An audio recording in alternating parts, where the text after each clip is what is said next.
Well, Rasmussen polls has Donald Trump and Hillary Clinton in a dead heat. And many other so-called scientific polls do as well. I think those are spun. If you look deep into the social network numbers, if you look at what the big ad agencies are actually quietly saying, they are in a full panic to pull all sorts of different sampling scams that Reuters and Bloomberg and others have been caught in to create the illusion of a giant 10 to 15 point, in some cases, 20-point lead for Hillary Clinton. The truth is, though, it has hurt Trump a little bit, this continual harping on the fact that he's, 10, 15 points behind and that he's planning to resign and on and on and on. But he's beginning to bounce back from that hoax. They started that hoax about 100 days out. Now we're, 81 days out from the 2016 incredibly historic election.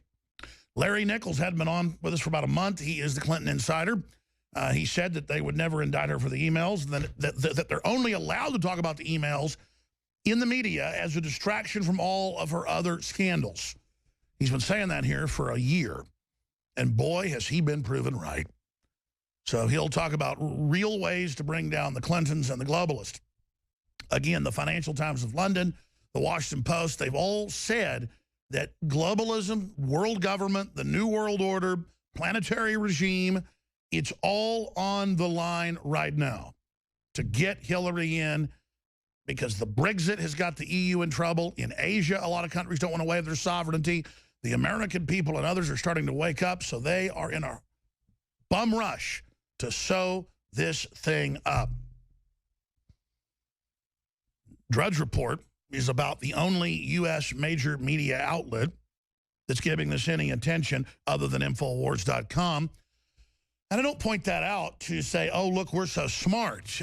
There is a directive out there, just like there's directives in George Soros's new emails, not to use the term global government, even though that's what they're establishing.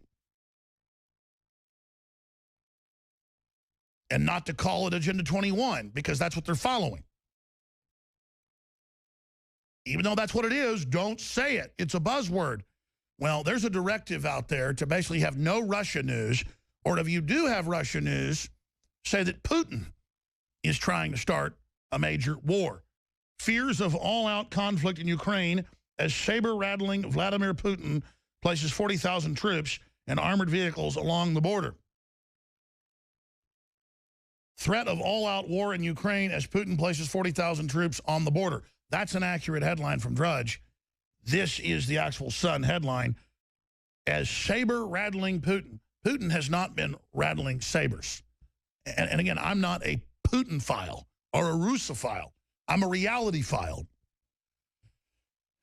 And this is Samantha Powers and Barack Obama and Hillary Clinton and all the usual suspects. George Soros told Fareed Zakaria 2 years ago that he runs the operation that overthrew Ukraine's government, elected government. It's amazing. And then they sit here saying Putin's doing this when they've had Ukrainian troops in the East since this conflict started several years ago, engaged in asymmetrical guerrilla warfare. And now the Russians have been catching them going over into Russia in preparation for terror attacks. And there has been sabotage of infrastructure. Plants have been blown up. Power lines have been cut all over Crimea. Now it's starting to happen in Russia. And the Russians have gone public because they caught them red-handed doing it again. And so Putin's like, okay, you're now in Russia. That's it. I'm moving troops in. And this is incredibly dangerous. This should be all over our news. We're going to cover it when we come back.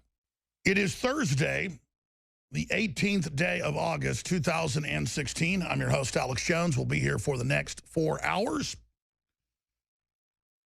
There is a lot of really important election 2016 news, obviously, as in many scientific polls.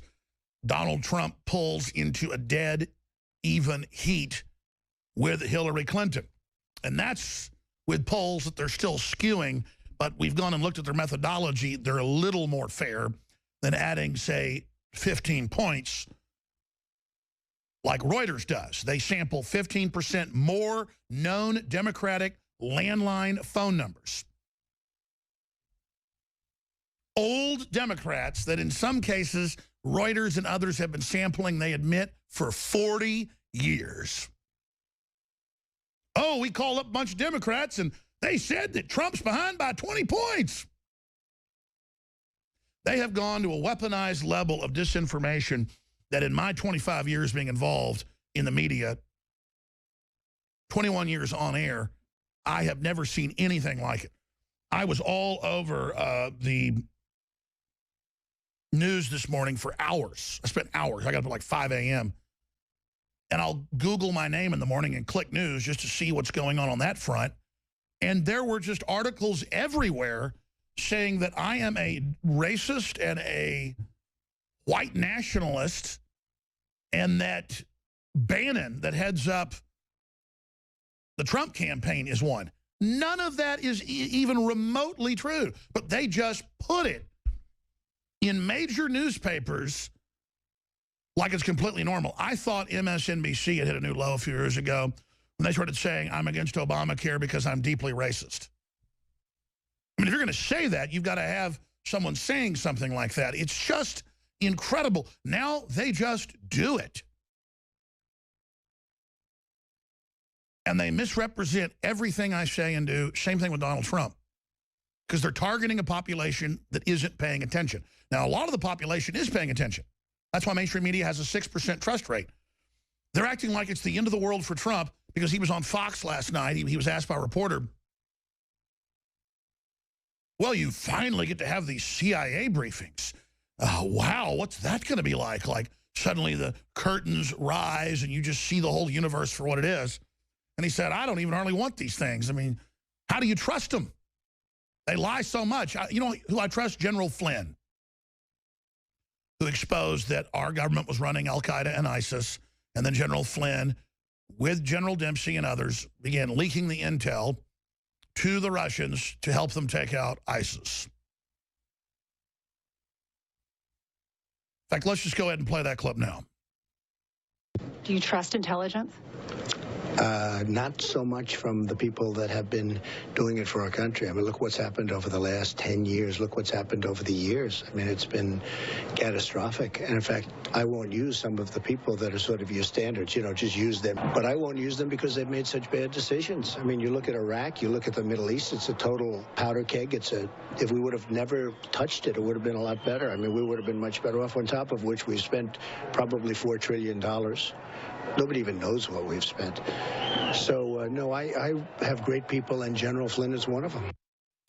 So he has people he trusts that actually reorganized special forces in the Army successfully, that actually led the way for the biggest modernization program our military's ever seen successfully, who actually got the forces to start sharing intelligence to actually defend this country and save money. General Flynn, a patriot, who at the RNC, when asked, said Hillary Clinton should be arrested for treason, for aiding ISIS.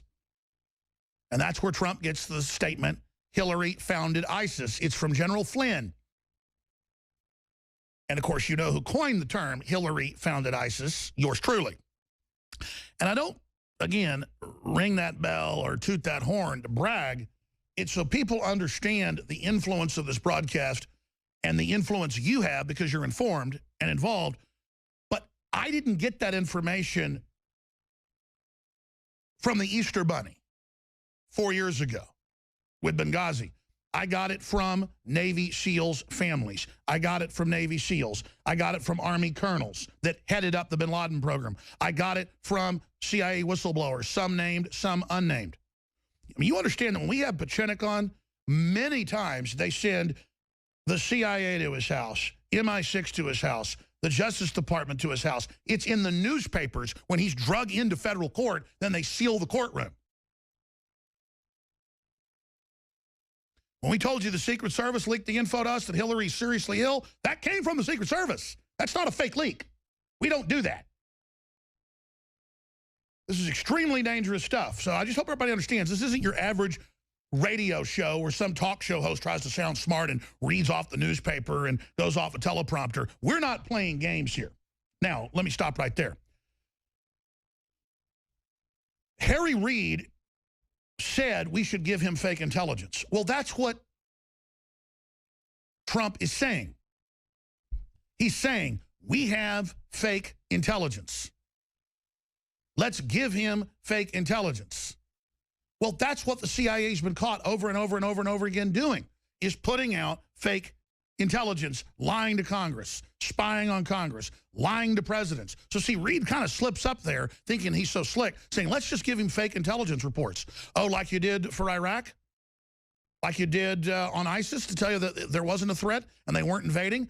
So the Pentagon would stand down and not stop ISIS constituting, building an army, robbing, taking over infrastructures, taking over cities, taking over oil fields.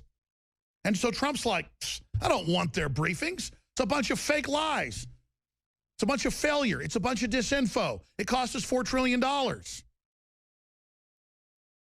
the media goes, he doesn't want to hear from the CIA. What is the CIA? Set up by British intelligence in 1947 to take this country over. And let me tell you, that's what it's done. Now, is it always completely evil? Absolutely not. There's 15 different major intelligence agencies. It's just the biggest and the oldest since the National Security Act. The really oldest intelligence agency in this country is the U.S. Army, founded by George Washington. Then you have naval intelligence. To a great extent, it's been compromised and sold out.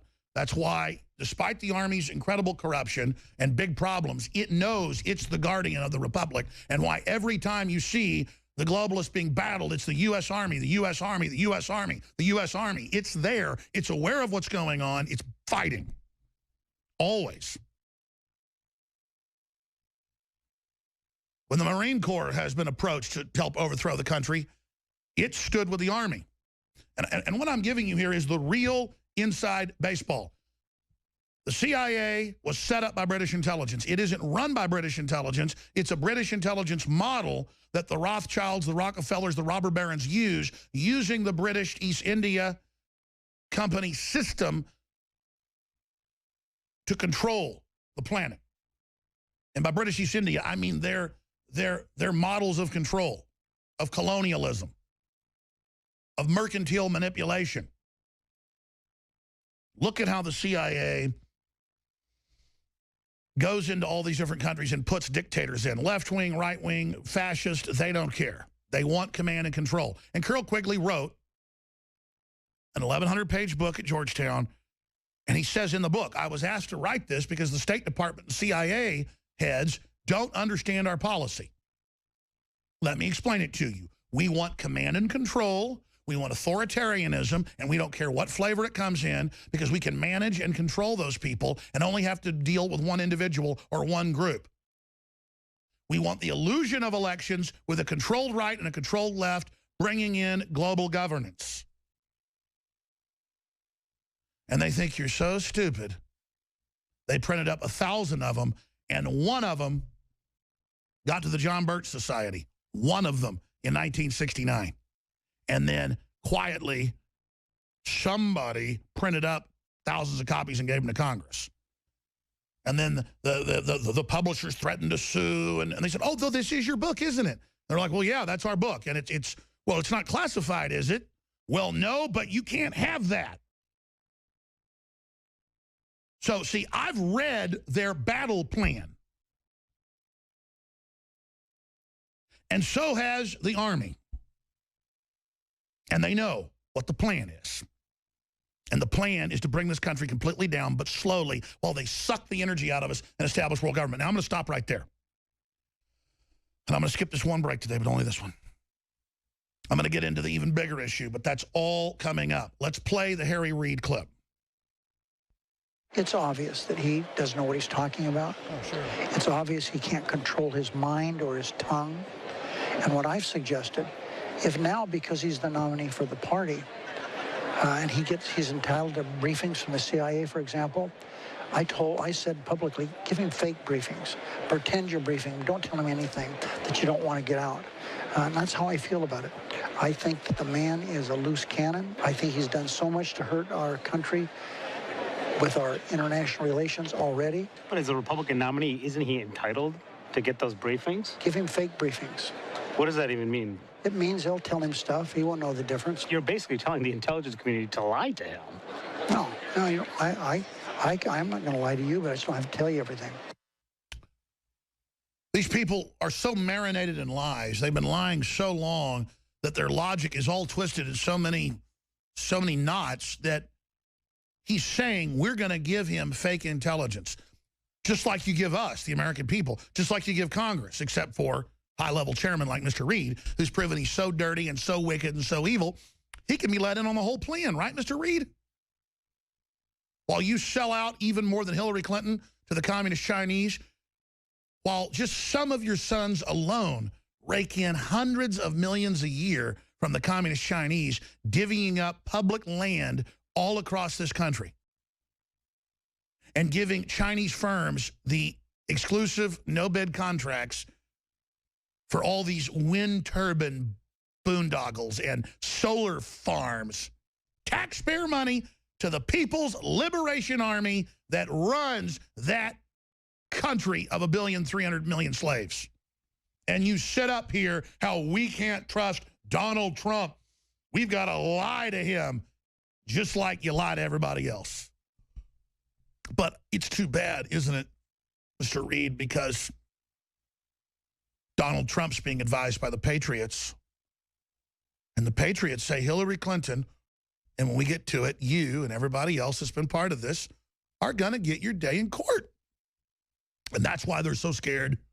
It's why they're putting on all the fake polls. It's why they are collapsing in front of everyone. Because this group of globalist traitors have come in and sold us out to the world. That's what globalism is. It's treason. And people are through with it. They're done going along with it.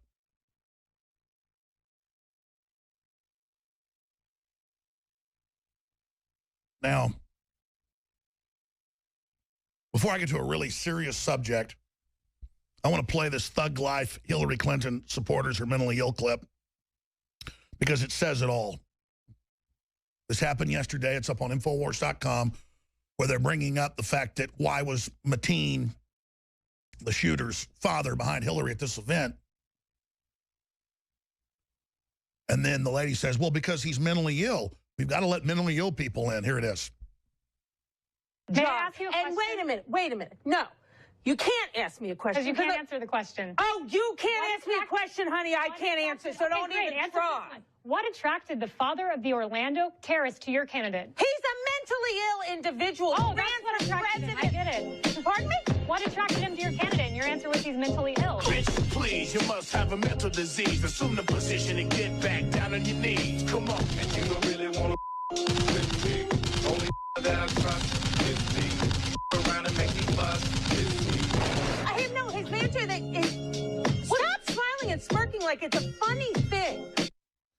All right. Now, we are seeing the disintegration of the health of Hillary Clinton. We are seeing her lies unravel. We're seeing Congress send a letter to the U.S. attorney calling for her criminal indictment for perjury and presenting video evidence. We are seeing the entire globalist program in deep trouble. We are witnessing the UK begin to pull out of the unelected, unaccountable, dictatorial EU. We are seeing populism grow from Spain to Brazil, from the United States to Canada. It is happening. And you're seeing economic turmoil at levels never before seen. You're seeing even Bild newspaper, the most prestigious in Germany, admitting that their big mega banks are on the verge of collapsing as well as their state bank. We have new announcements on CNBC admitting that the Federal Reserve's program has failed, and they know it has failed, and that we're basically in a depression. Historically, what do you add to that mix? DrudgeReport.com right now. Infowars.com right now. Threat of all-out war in Ukraine as Putin places 40,000 troops on the border. Now, before I get into this article, what have you heard us the last month here every day, 6 days a week we're on the air, Monday through Friday, 11 a.m. to 3 p.m., and Sundays 4 to 6 p.m. Central. We have come and we have played the clips of Putin in press conferences saying they're moving nuclear missiles up to our borders. They have overthrown Ukraine. They are now coming up to our border. They are destroying infrastructure. The world is in danger. We only have 3 military bases outside our country. We're trying to rebuild Russia. We don't want a war. Please stop. Please stop. Please stop. And zero coverage here in the United States. We get attacked for even mentioning it by media, and they say, oh, the Russian spy, Alex Jones. That is outrageous to make those statements, or to say Trump has been paid off by Putin. They're accusing us of treason with no evidence, but Hillary Clinton got $35 million to give Russia 1/5 of our national uranium stockpile. By the way, I don't blame Russia out for its own interest, but that was treasonous. I wouldn't do that, and you better believe Donald Trump isn't going to do that. Incredible. But let's just remind everybody from CNN, May 27th, 2014, Soros admits responsibility for coup and mass murder in Ukraine. And there's a video clip of him on CNN with Fareed Zakaria saying the exact same thing right there. He's very proud of himself, okay? So let's get that straight. The West, and Samantha Powers admits $5 billion was given in the years before to overthrow the Ukraine, and George Soros honchoed it. But no one's telling the world today, even in our own news, we've gotten the clip from RT and translated it from Russia to English, why Putin is saying this. They have had power lines blown up, the big high-tension ones. They've had water treatment facilities attacked. Not just in the eastern area of Ukraine, but even over the Russian border. There's been all sorts of sabotage, all sorts of Western forces and NATO forces building up, not just in Ukraine, but also in Poland and other areas. This has become a big issue in Europe. The people of Europe don't want to have a new war. It's crazy. But no one is telling the public here in the United States why this is happening. Kiev has turned to terrorism. Putin on foiled sabotage plot in Crimea. We're going to tell you about what's happening in the Crimea, but also into the border of Russia in a moment. But let's first play that clip of Vladimir Putin. How do you not understand that the world is being pulled in an irreversible direction? That is the problem. But they pretend like nothing's going on. I don't even know how to get through to you people anymore. And what do they say? Oh, this is part of a defense potential, not the offensive weaponry. That these systems are meant to, quote, prevent aggression. This is not the truth. This is incorrect. A missile defense system is part of a whole system of offensive military potential. And okay, so that's Putin several months ago. Now, here's the new clip. Here's the new clip. But I wanted to play that so you get the background. This is the new clip from yesterday where he's saying Kiev has turned to terrorism. Now, here it is. This is a highly alarming information. It is true that our special forces have foiled an attempt by a group of sabotage infiltrators belonging to the Ukrainian Defense Ministry's intelligence agency who were seeking to penetrate the Crimean territory. And in view of these events, it has become pointless to meet with the Ukraine's current authorities at the Normandy format. We have suffered losses as a result of this operation. We undoubtedly cannot turn a blind eye to the deaths of our servicemen. But I would also like to address our American and European partners. I think today it has become obvious for everyone that Kiev's current authorities are not seeking ways to solve problems through negotiations, but have turned to terrorism instead. This is a highly troubling development. There are no other reasons for conducting such actions other than to distract the Ukrainian people and divert their attention from the disastrous economic situation and the miserable conditions most of them are living in.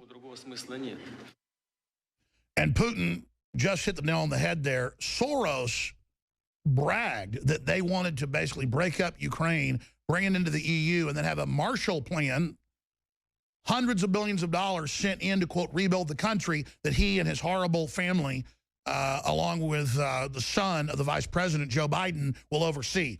Joe Biden's son took over more than a $5 billion gas company that just simply takes control of the Russian gas as it comes across the border and then processes it and then sends it off to other places. So there is just a looting. And now Russia is massing troops on the border. We'll come back and finish up on this front. I'm Alex Jones, Infowars.com. The American people need to know this buildup is happening. It's dangerous. Larry Nichols is going to be joining us. Dr. Steve Pieczenik, that worked in many of these different White Houses, knows most of the players involved in the whole Trump campaign. And he actually said here on air months ago that he thought Manafort would be moved to another position and that he even expected somebody like a Stephen Bannon to be brought in. There's an article up on Infowars.com why he thinks that was a good choice. Like it or not, Donald Trump is about to change back to Trump. And you've suddenly seen that. You just cannot script Donald Trump. And he is now going to be absolutely savaging Hillary on every front. More evidence is coming out that obviously if they hacked her server, they're going to hack her foundation, that the Clinton Foundation has been hacked. And that's what Julian Assange is getting ready to release, is the evidence of the fraud and the foreign governments paying her off. Don't think for a minute that the leaders running this country that have hijacked it will not start a big war as a political distraction from what they're doing. See, people think, what's the goal of going in and breaking Ukraine up in two? They ask that question. What's the point? Weapons sales, society collapsing, coming in with rescue plans that you administer, getting in between Russia and more than half of its gas lines coming into Europe and taxing Europe's gas. It's a hijacking. Why do you think Soros and Hillary and NATO financed al-Qaeda and now ISIS to go in and take over oil fields all over the Middle East and Africa? These are modern pirates that work for the New World Order. So people say, well, why don't you just choose the American side? It isn't the American side. We're run by multinational mega banks that are mopping up what's left of the free country. Europe is struggling to get out of the EU. England is struggling to get out of the EU and has successfully voted to do so. And the EU is saying, we're not going to let you leave. They're authoritarian. They never voted to enter it. This is the EU licking its chops to cut these countries up. The Islamicist mayor of London gets elected and says, I'm no Uncle Tom, I am for Sharia. He used that term. I'm not a sellout. No more women in bathing suits on billboards in London. And I don't care what the British say. We'll just have London, now controlled by our people, break away. He actually said this. We're staying with Europe because it's opened the borders to Islam. It's like, whoa. And then the top imams go on TV in Jerusalem and everywhere and say, they are weak. They give us their women. We will take them all. They are our slaves. I mean, it's like, wow.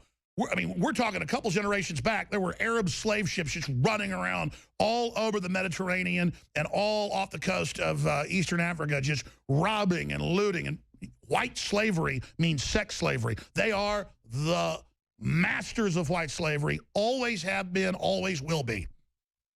That we've got a clip coming up after I get into Russia here, where in France and other areas, they're having to put out emergency alerts because we have video. The Muslims are cutting trees and dropping them in front of trucks and then robbing them. Civil emergency. And if you post the video, they send the police to your house to say don't do that. They're now saying hire us in the town square to the mayors or we'll kill you. There are now people dropping trees in front to rob the vehicles. We have thousands of videos, so many we can't even watch them all, of burning the cars out, attacking. This is what goes on in the Middle East. This is what is taught in the Quran. If someone is a kafir, and you go, wait, I heard that racist term from the movie Lethal Weapon, when the South African racists are saying, die, kafir, to Danny Glover. Because in South Africa, that's the same term that got picked up and used against black people, but it comes from Arabic to mean black people. It's the N-word. But see, we're all considered that, you understand?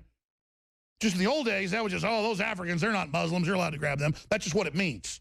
But then it got that racist connotation added to it. We're all kafirs if we're not in Islam. I'm sorry, the gloves are off. Soros and the New World Order and the satanic so-called left wants to combine forces and do all this to the West. Not happening. It's just, it's so surreal to even get all the emails that we already knew what Soros was doing. But here he is in the hack. It's so diabolical. That's why the Cruz notice, I've been really upset lately because the responsibility, I mean, I don't get butterflies speaking to a crowd. I've been on international television live. I've spoken to crowds of 20,000 people. I don't get butterflies. But I get butterflies with the responsibility that in the Crimea, that's always been part of Russia, folks, except after World War II, basically. And then now into Russia proper, there are terror attacks and people being killed and power lines being blown up. And the Russians have been keeping this quiet and trying not to create hysteria, but saying to the West, you better stop, you better stop. And now they're bringing troops in because they've got exploratory special ops people from different Western countries in their training. This has all been admitted for 2 years. The Ukrainian forces to attack the Russians. So, of course, the Russians are bringing forces in. And I'm sitting here talking about this, watching build up to World War III, and I realize the globalists have already launched World War III. They've already destabilized everything. They've already launched economic warfare. They've already taught the West with political correctness to lower its defenses. And now they've brought in 5 million Islamists from the worst collapsed, war-torn areas because they're such radical Sunni Wahhabis that this is what they do to each other. It's basically cultural mental illness.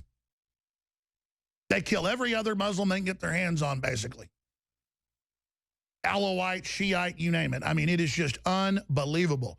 And you look at what Hillary and Merkel and Hollande are doing, and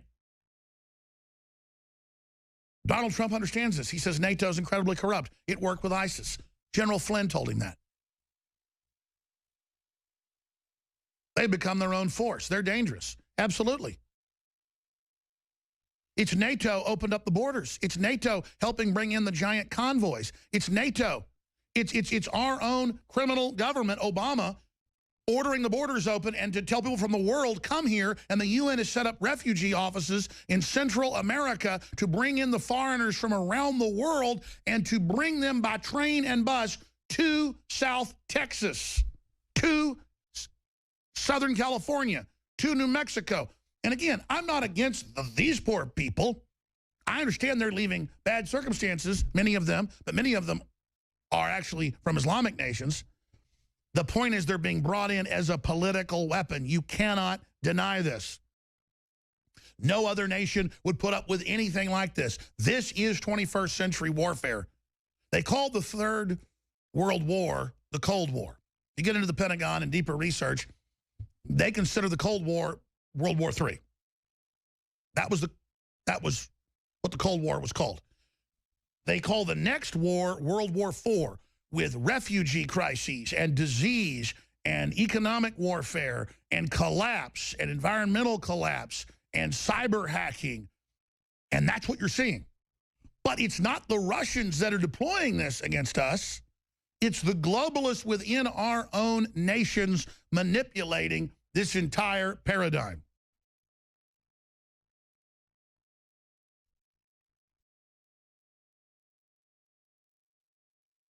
Now, if you want to go to Infowars.com, you can go see the clip from Putin. You can research this for yourself, and then you can reach out to your friends and family and hopefully spread the word. But Hillary Clinton's tottering, disintegrating countenance is emblematic and is really what I would call an omen or a signpost of what this country and the world is going to go under if the globalist program continues. And the globalists say that everything they've got is bet on Hillary. They believe that that's their second big domino to fall. And if they're unable to stop her, Katie, bar the door. That is, if they're unable to stop her collapse, then the next domino goes down. And then confidence will build against globalism. And that's going to be it for the New World Order. They're all going to go to jail. They have committed so many crimes. They have gone all the way to the limit because they're fully committed. They've already robbed 1,000 banks. They might as well rob 10,000 banks, figuratively. They've already robbed the nation states. They've already created thousands of trillions of fake derivatives, counterfeit garbage. Why shouldn't they go further? Why shouldn't they go all the way?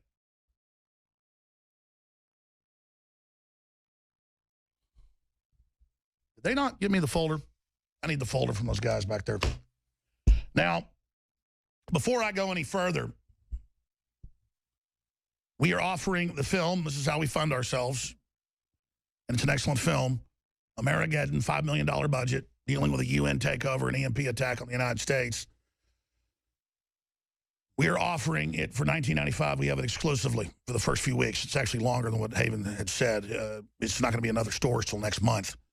So we've got it for at least 2 more weeks exclusive. We appreciate that. And you can get the Police State 4 film and the Police State trilogy. That's 4 films when you get 2 copies of Amerigeddon. So that is an absolutely amazing deal. InfoWarsStore.com is the umbrella site. InfoWarsLife.com is obviously the nutraceuticals. And we do need the funding, and these are great deals. And everything we do is symbiotic. Everything we do is a 360 win. Everything, that's my philosophy. That's what I believe in. I like to go out in my yard, with my garden, and different plants and things growing, and watch them all symbiotically working together with the bees and the birds and the little lizards. That's that's God's system. That's God's plan.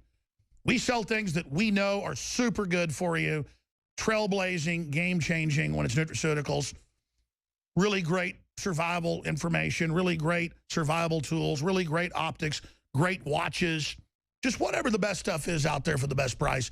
We promote it, we sell it at InfoWarsStore.com, and then we self-fund. And the Clintons were most worried about this in 1993 via the lawsuits we know that Judicial Watch and others launched, as well as the Western Journalism Center, that if the American system ever started funding media by the media, newspapers, you name it, funding themselves with books and films and things like that, that would be a self-renewing resource and would build an alternative to the globalist controlled system. WorldNet Daily's written about it, and they give the instructions there on how to criticize anybody that has an outside view, on how to shut down the alternative media. Well, you failed to strangle it in its crib. And so the idea of you buying media like these films and sharing it with others, which wakes others up, promotes liberty, and then builds alternative new media systems that are already rivaling and dominating dinosaur media to the point they now want to try to censor everybody and are more and more doing it. That shows how effective everything we together as a community have done. So I salute all of you. You're all just as big a part of this as I am, or Joseph Farah, or others that were trailblazers in this fight. But make no mistake, what we've done here at InfoWars, what we've established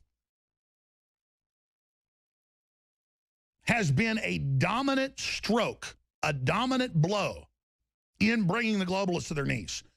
You and what you've done as InfoWars and what we've done at this operation has transcended the New World Order's propaganda and radicalized mainstream media, radicalized the debate. Now that's what they say at Media Matters and what they say on MSNBC and what they say in congressional hearings about InfoWars. Oh my gosh, this crazy radical has Congress listening and the Pentagon listening, and now look, Breitbart sounds like InfoWars, and now the head of that is heading up Trump's campaign. Oh my God, this is horrible, because what we're doing is telling the truth. These are outrageous globalists that have come in and taken this country over. They're even trying to break up our families. They're even saying our kids belong to them. These are creepy people. These are bad people. And so they've tripled down with their lies and their deception, and it's not working anymore because of how far we've already come. So I just want you to know, we're having success. We're in the fight. The new film is here. It is available exclusively. Amerigeddon, get one copy for $19.95. Get a second copy for $19.95 as well. Basically $40. You get 2 copies, and then get, while supplies last, this is about to end, we're about to sell out of my Police State Trilogy and Police State 4. All 4 of my Police State films to have in your library. It's amazing. And again, in that write-up they've got on there, I brought this up yesterday. I don't think it's understood that there are 3 films and multiple DVDs just in the trilogy. Because people are asking me about it, and I see people commenting saying, well, wait, is it get 2 Amerigeddons and then get 2 films? Or is it get 4? It's 4, 4, 4, 4, 4. Now, that's going to end when those sell out, and then we'll be able to add free whatever other DVDs we've got left, because it's selling out of everything. And I'm glad we're selling a lot of this, because it takes a lot to fund this operation. So Amerigeddon, I want to thank everybody that is getting the film. InfoWarsStore.com, InfoWarsLife.com. We have 20% off while supplies last. It will sell out by the weekend. And that, of course, is the harmful organism cleansing dietary supplement, Living Defense, from InfoWarsLife.com. All right, we are going to go to break here soon. And when we come back, speaking of lies, I want to get into one of their biggest lies they're pushing right now. And that's that InfoWars is where the story started, that Hillary Clinton has illnesses. I'd be proud if that's where it started, but it's just not true. Now, the way they work is they'll say, see, he's walking it back. No, I'm not walking it back. I'm walking it forward. In 2012 and 2013, off and on, she spent upwards of a year in a secretive U.S. government medical facility, and they said for blood clots, and the woman looks like hell and looks like she's having seizures, and has a guy having to hold her up, walking around with her, and he's got a pin he's jabbing into her, and she's hardly ever out on the campaign trail, and misses, debates because she can't be propped up or whatever. She's got to sit on a stool. She can't stand up. They admit she's exhausted. That's why everybody's questioning it.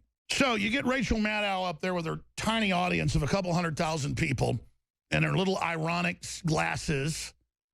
And, she tries to look like Chris Hayes because it's bad for a woman to look like a woman. I mean, I just point this out, that's how much these people hate life, okay? And she gets up there and lies to her audience about how Obamacare is free, or Obamacare is wonderful, or Obamacare, you can keep your doctor. And then she constantly, I'm told almost every day, I rarely watch it, but I did this morning, a clip of it, said that I'm a liar. And that I said Hillary Clinton had a brain tumor and had autism and had syphilis and had Parkinson's disease. What I said was Ben Carson and a bunch of other neurologists and brain surgeons and psychologists and neurologists, a bunch of them we've had on the show. In fact, a bunch of big TV doctors just came out who were even nonpartisan. It was on Infowars.com yesterday. In fact, you guys, I meant to play that clip, reprint that article about some of those new doctors that came out and said, yeah, Dr. Drew, you name it. And there's so many, I can't keep track of it. And said, this lady has got something seriously wrong with her. She looks like hell. She's got to be held up. She made a big joke about Pillowgate that she claims we made up too. No, it's not Pillowgate, it's Stoolgate, because she has to sit on a stool and can't stand up for more than 5 minutes. Something's wrong with her. They admit she campaigns a couple days a week and then has to go rest. She told the press if she laid down during the DNC, she would not have been able to get up. So they lie and say that we're the progenitors of this. If anybody's the progenitor, and by the way, he gets the credit, Matt Drudge back in 2012, 2013, when she was just Secretary of State and nobody even cared, when she disappeared for a year into a hospital and would come out with her head all wrapped when you did see her, you know, on a cane. She clearly had brain surgeries and a bunch of other stuff. A year. He just started asking, hey, is Hillary sick? And you're crazy. You can't ask if someone's sick when they're in a hospital for a year. How preposterous. But that's what Rachel Maddow does. And all of them.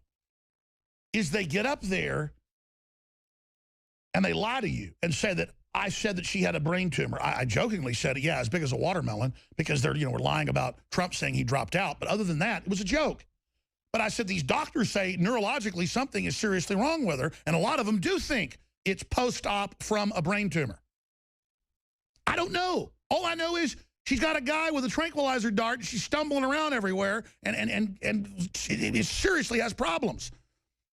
But let's start going to this clip, and I'll play the rest of the next segment. Here it is.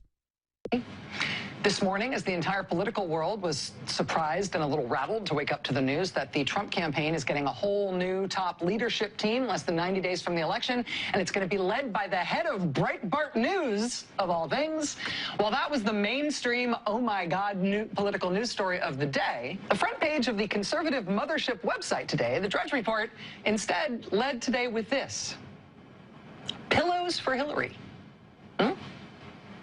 And when you click through, you get this expose on how Hillary Clinton is supposedly constantly being propped up on pillows. And there's these photos that have big yellow arrows pointing to the incriminating evidence that Secretary... If you scroll further, though, which they don't show you, we're going to come back and show you, it's Secret Service holding her up and a guy with a pen and her falling down and her... then they say, we produced a video that shows her head doing weird things. No, she did that. I mean, this is just unbelievable to watch this guy sit here and pull these scams on his audience. We'll be back. I'm Alex Jones. Stay with us. You know, I told you you're going to see more and more censorship coming in, especially as we head up to the October 1st date to hand the internet that the United States and England created over to the United Nations. Just like our police, we're told now, will be under review boards run by strong cities. The Justice Department giving legal authority to the UN, while the UN runs the invasion of the country. Meanwhile, Twitter suspends 235,000 accounts over extremism. And, of course, that means not ISIS, but Patriot Trump accounts. I told you after they got rid of Milo, it'd be everybody else. Everybody's like, oh, I don't like that guy. He's obnoxious. Let them censor him. And I'm like, okay. All right, Drudge is too big. Let the Federal Elections Commission shut him down. We'll be bigger. And I'm like, really? You think that's how that works? You're not too smart. I run into so many people who are in the fight against the New World Order just because they want to be big shots. You're risking your lives, people, when you get involved in this. And I'm not saying that to scare people off. I'm saying this has to be done for freedom. This has to be done for the right reasons, and we're not in competition with each other. We're together. I mean, I hope Drudge Report gets 10 times bigger, #1 on the web. I hope Breitbart gets 10 times, 100 times. I'm not in competition with Bannon. I'm not in competition with anybody except the globalist lying to people. Well, let's go back to who I am up against, and I'm in intellectual competition with Rachel Maddow because she's a pseudo-intellectual fop reading off a teleprompter and always distorting what I say and what I've really been doing. So let's continue with the clip. The front page of the conservative mothership website today, the Drudge Report, instead led today with this: pillows for Hillary. And when you click through, you get this expose on how Hillary Clinton is supposedly constantly being propped up on pillows. Photos that have big yellow arrows pointing to the incriminating evidence that Secretary Clinton likes lumbar support when she does interviews.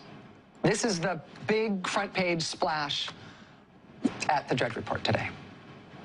And it may seem insane from a sort of mainstream point of view, but I'm telling you that what your conservative uncle thinks is the most important news story about politics in the country right now, what your conservative news consuming uncle who emails you a lot in all caps, what he thinks the most important story in the country is right now is this conspiracy theory that Hillary Clinton is in the midst of a secret, grave health crisis. All right, pause. She's sitting there, even though she knows her audience is mainly old people, implying, don't listen to the crazy old uncle. Listen to me, honey. I'm your sweetheart, okay? You can trust me. Don't get off the reservation. I know the internet's big. I know a lot of folks are sending you things. Don't look at it. But see, Rachel, you didn't show people all the way down the article. We just did. Her falling over, her being held up, the guy with the pen. And I told people last week in front of witnesses, I said, those are not real medical records. Don't go with those. Those have been put out to be fake. My dad's a physician. I read them. And I looked at them, and I said, this is written wrong. This isn't how it's done. This was already her attending physician in another town. The story is she put these out to cover up the other ones. You watch, they're fake. And everybody rolled their eyes at me because what do I know? I'm just right like 99% of the time. You know, screw him. We'll do whatever we want, you know. I'm just talking about other websites and people. And that's now what they're going to be saying tonight. Just watch that I put out, or Drudge put out, the fake medical records because that's how they operate. No, we want her real ones from the year that she was in Maryland and Virginia. That's what we want. But she hasn't gotten to the clip yet. I'm sorry. I'm stretching this out, not on purpose, to where then she blames it all on me. But I want to come back, finish up with this because it's important. But I told everybody, but hey, who needs to listen to me, huh? What do I know? It's gotten basically no coverage in the United States that the Russians are in asymmetrical warfare with NATO-backed special forces in eastern Ukraine and even up to the Russian border. And there's been acts of sabotage, power plants blown up, huge high-tension lines severed. I mean, it's ongoing. And George Soros, again, goes on CNN and brags that he overthrew Ukraine and is all behind it. And then our media says Putin started it and did it all. And I'm going to be honest with you, the last 2 weeks, the tension in the air has risen to such a level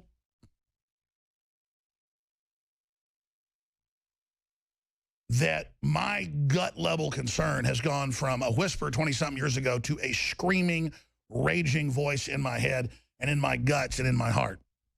Now, that's an allegory for how I feel.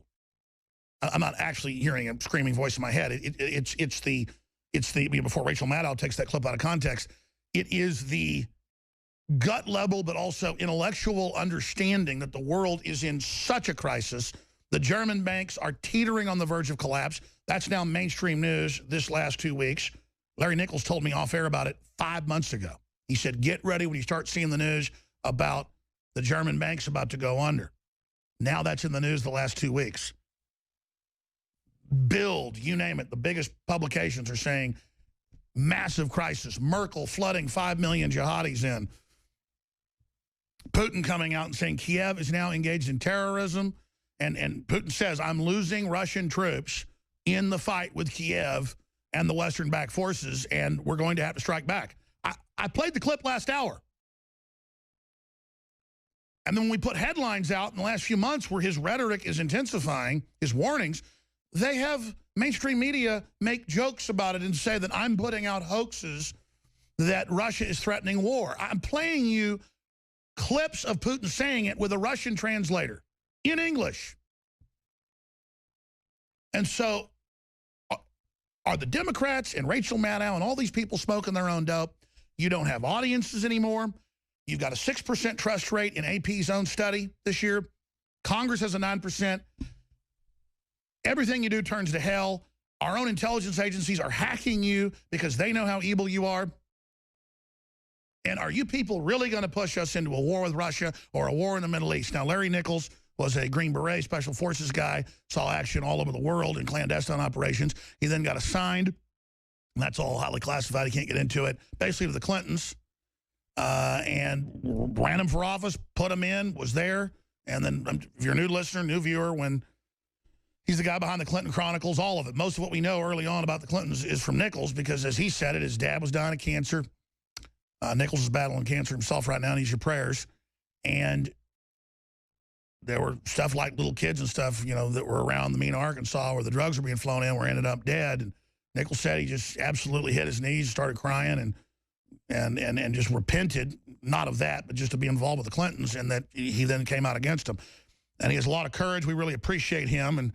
And he's here today to talk about the health issues, but also the fact I don't have the staff of the crew, if you're a new listener, to tell you, to play the clips of Larry Nichols. Listeners could do this. Please, we need your help, folks, because this really proves stuff to people. It was over a year ago he would come on and say, she will not be indicted for the email scandal. They put this out as a point the media is allowed to cover up all the other scandals. This is a tactic he was trained, you know, by intelligence agencies for basically overthrow of this country, okay? I mean, that's what they're running against us. So he knows their playbook. He's been proven right. Because then you only talk about the emails all day, not the hundreds of other scandals. That's how you control it, is by putting that out. He was proven right there. He says that this health thing is a curveball, and we better watch out. And I agree with him. You know, I remember last week telling other websites and people, and even some of my own sweet crew, that those medical records were fake. We showed them on TV, and I said I thought they were fake because the way it's written, the fact that this is already her treating physician that doesn't really treat her, so those records are already public. And sure enough, they let them sit there for a week or so, and now they've come out and said all the health stuff's fake because of this. Clinton campaign cites fake documents to claim Hillary health questions are debunked. Classic straw man hoax designed to distract attention from the real evidence. And that is exactly the tactic I've seen over and over again. But clearly, she was in and out of a hospital having brain surgery, they admit, for a year. They won't release those. She's deteriorating. She's having to sit down all the time. She looks like hell. Or she's the best actress I've ever seen. Now, is she imminently going to die? I don't know. But Larry Nichols can give us his expert view, and he also has some amazing sources. Larry Nichols, thanks for coming on with us. Hey, buddy, how are you? I'm doing all right, my friend. How are you doing? You look like you need our prayers. Hey, I'll be all right. You know, Alex, what worries me about Hillary, you're exactly right. This is a tactic that they use. Now, I'm going to tell you right now, what she's playing up with the sitting in the chair and all of this health issue stuff coming out, Alex, I fear she's doing it on purpose to trap Trump. Imagine the debates coming up. She's afraid of those debates with Donald Trump. So she's going to come across as the sick female. And oh my God. Oh, to feel sorry for. You bet. Me no Donald Trump for attacking a poor sick woman.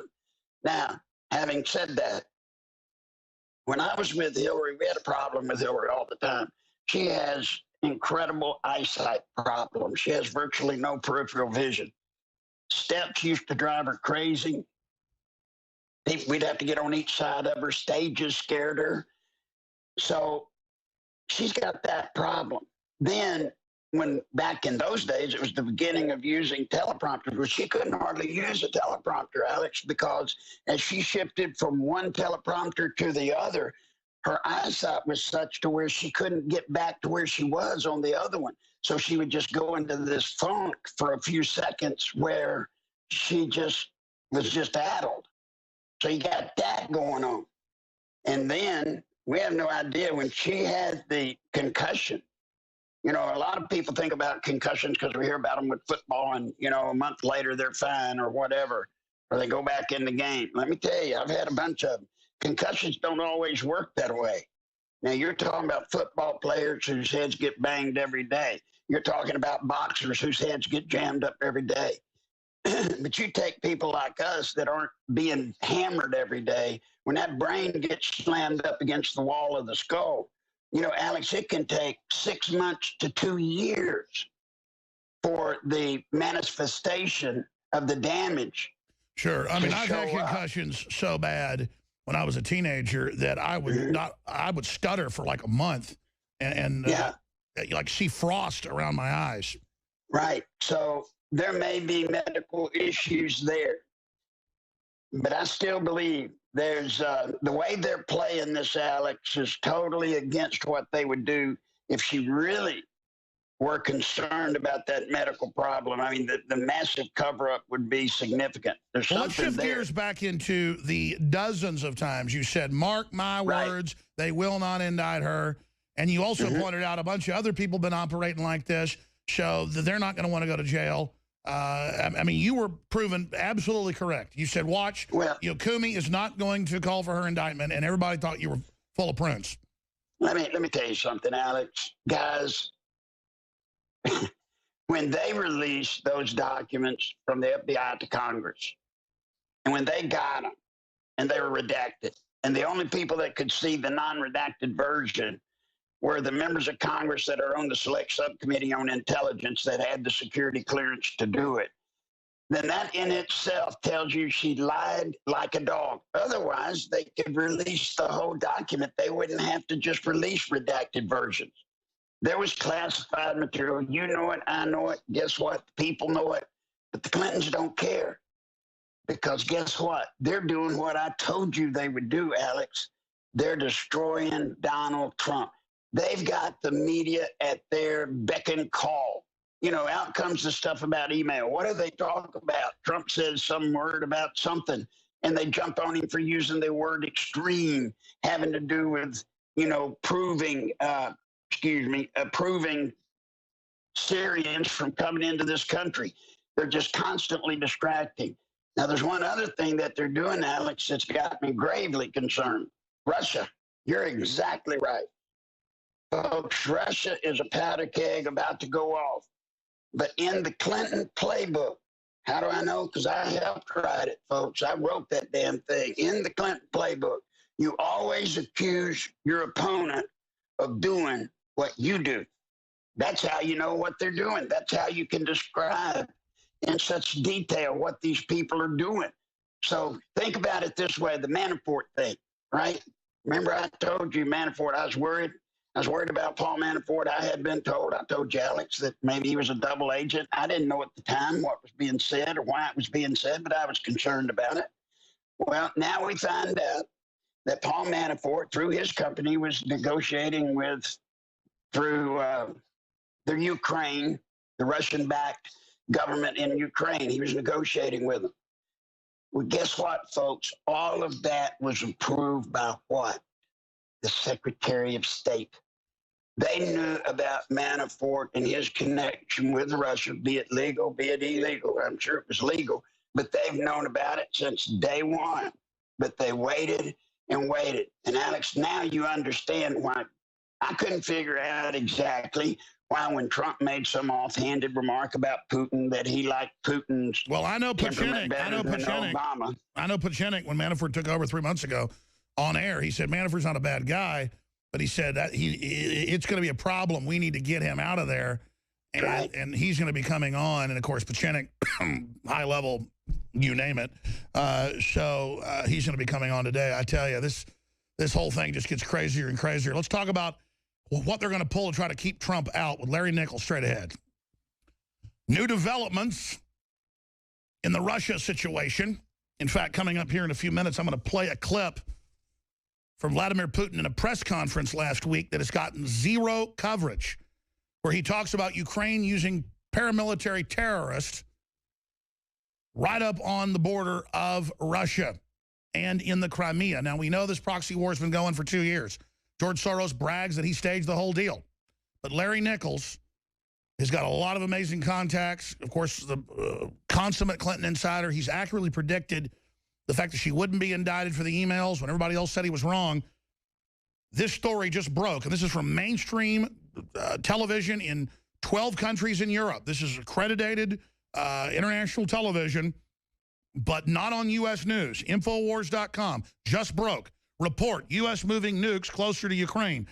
Pentagon denies, but evidence suggests otherwise. And that's what Putin was warning of 2 months ago. And this is from Euracta TV. You can go and break down how they publish articles in 12 languages and broadcast TV and all the different systems that they basically cover. And this is a real respected media outlet. But this dovetails with what Putin's saying. Then you've got all this craziness with suddenly Turkey flipping to Russia when just a year ago they were on the verge of war with them or less with the Russian shoot-downs, the Turkish shoot-downs of Russian aircraft. Turkey considering military ties with Russia as NATO shows unwillingness to cooperate. Okay, that's out of RT. That's basically state-run Russian media. ISIS nuke threat. Dozens of U.S. nuclear bombs stored at Turkish air base are at risk. Now, we knew this a month ago, but this is now mainstream news. So quite a time to be alive right now. The U.S. is reportedly moving nukes from Turkey to Romania amid rising tensions in Ukraine. But Putin's talking about these cruise missiles that they call ballistic missile defense that he says are actually a sneak attack weapon. Well, the Pentagon doesn't even deny that those missile defense systems can double as offensive. I mean, I had the former head of Star Wars on, Colonel Bob Bowman, breaking down the fact that they were always an offensive weapon system. Larry Nichols. Well, those weapons are there for one reason and one reason only, to take out command and control within 18 minutes, Alex. Now, you can call them defensive if you want to, but I guess that is a form of defense because it's been long known by our country, by our government, by our military at least, that should things erupt, the first thing you've got to do is be able to take out command and control out of Moscow and where they have it stashed out. But here's exactly what's going to happen. And here again, I can't tell you why I know I did not get it from some epiphany that I woke up and thought it up. But here's what's coming. Putin is scared to death that Donald Trump could win the presidency. And he has let his people know, and he has let the countries that have formerly been a little bit iffy on Russia, jumping up and down between America and Russia, which one to align with. Putin feels very strongly, Alex, that there's a chance if something's going to happen, he's going to have to do it while Obama and Hillary are still around. When Trump gets in, Putin's leverage will be gone. You know, Putin understands what Trump is trying to tell people. Either jack up NATO, make NATO pay for their own defense, chip in anyway, or call it off. And they believe that Donald Trump, if NATO nations do not step up and pay their share, Putin and his administration, they believe 100%, Alex, that Trump will jack out of it. He'll pull out of it. They also know that we are the weakest we've ever been in the Middle East. Larry, talk to me like I'm 5 years old. You'd think Putin would want NATO to not be as strong or dissolve, and he's made overtures that he likes Trump, but you're saying there's something beneath that. Explain to me how Russia doesn't want a strong NATO. Well, because if there's a strong NATO, it traps Putin. Look, Putin's not trying to rebuild. This is where our country, our leadership, if you want to call it that, our drain trust, has it all wrong. Putin's not trying, Alex, to recreate the old Soviet bloc nation. No, I know that. He's not. He's recreating the Russian Empire. The Russian Empire. Well, he said that. And he knows that he's vulnerable. He knows he's vulnerable. And a strong NATO, he wants no part of. Okay, well, then he should like Donald Trump. I don't understand why you're saying that he doesn't like Trump. He doesn't like Trump. Well, he likes Trump, but he's scared to death that when Trump gets in, Trump will force NATO, Alex, to toughen up. I guess that's the part I'm not getting across. Oh, I understand. Well, sure, so he's actually scared of what Trump will really do. Right, exactly. I mean, they are scared to death that Trump, through his threats and proving what he'll do, that NATO will buck up. And Russia can obviously tell the best generals are all behind Trump. That's right. So, look, Putin's not a fool. He knows America's weak. He knows we're weak in Europe. He knows we're weak in the Middle East. So he's making his move, he thinks, before Trump gets in. Before Trump gets in. And what should scare you to death. Oh, stay there. We got to war game this, okay? Because I don't know if I totally agree with you. And I'm not saying you're wrong, but I got to figure this out. Now, we're going back to Larry Nichols here in just a moment. Before we go any further, we are running a special right now that will end by sometime this weekend.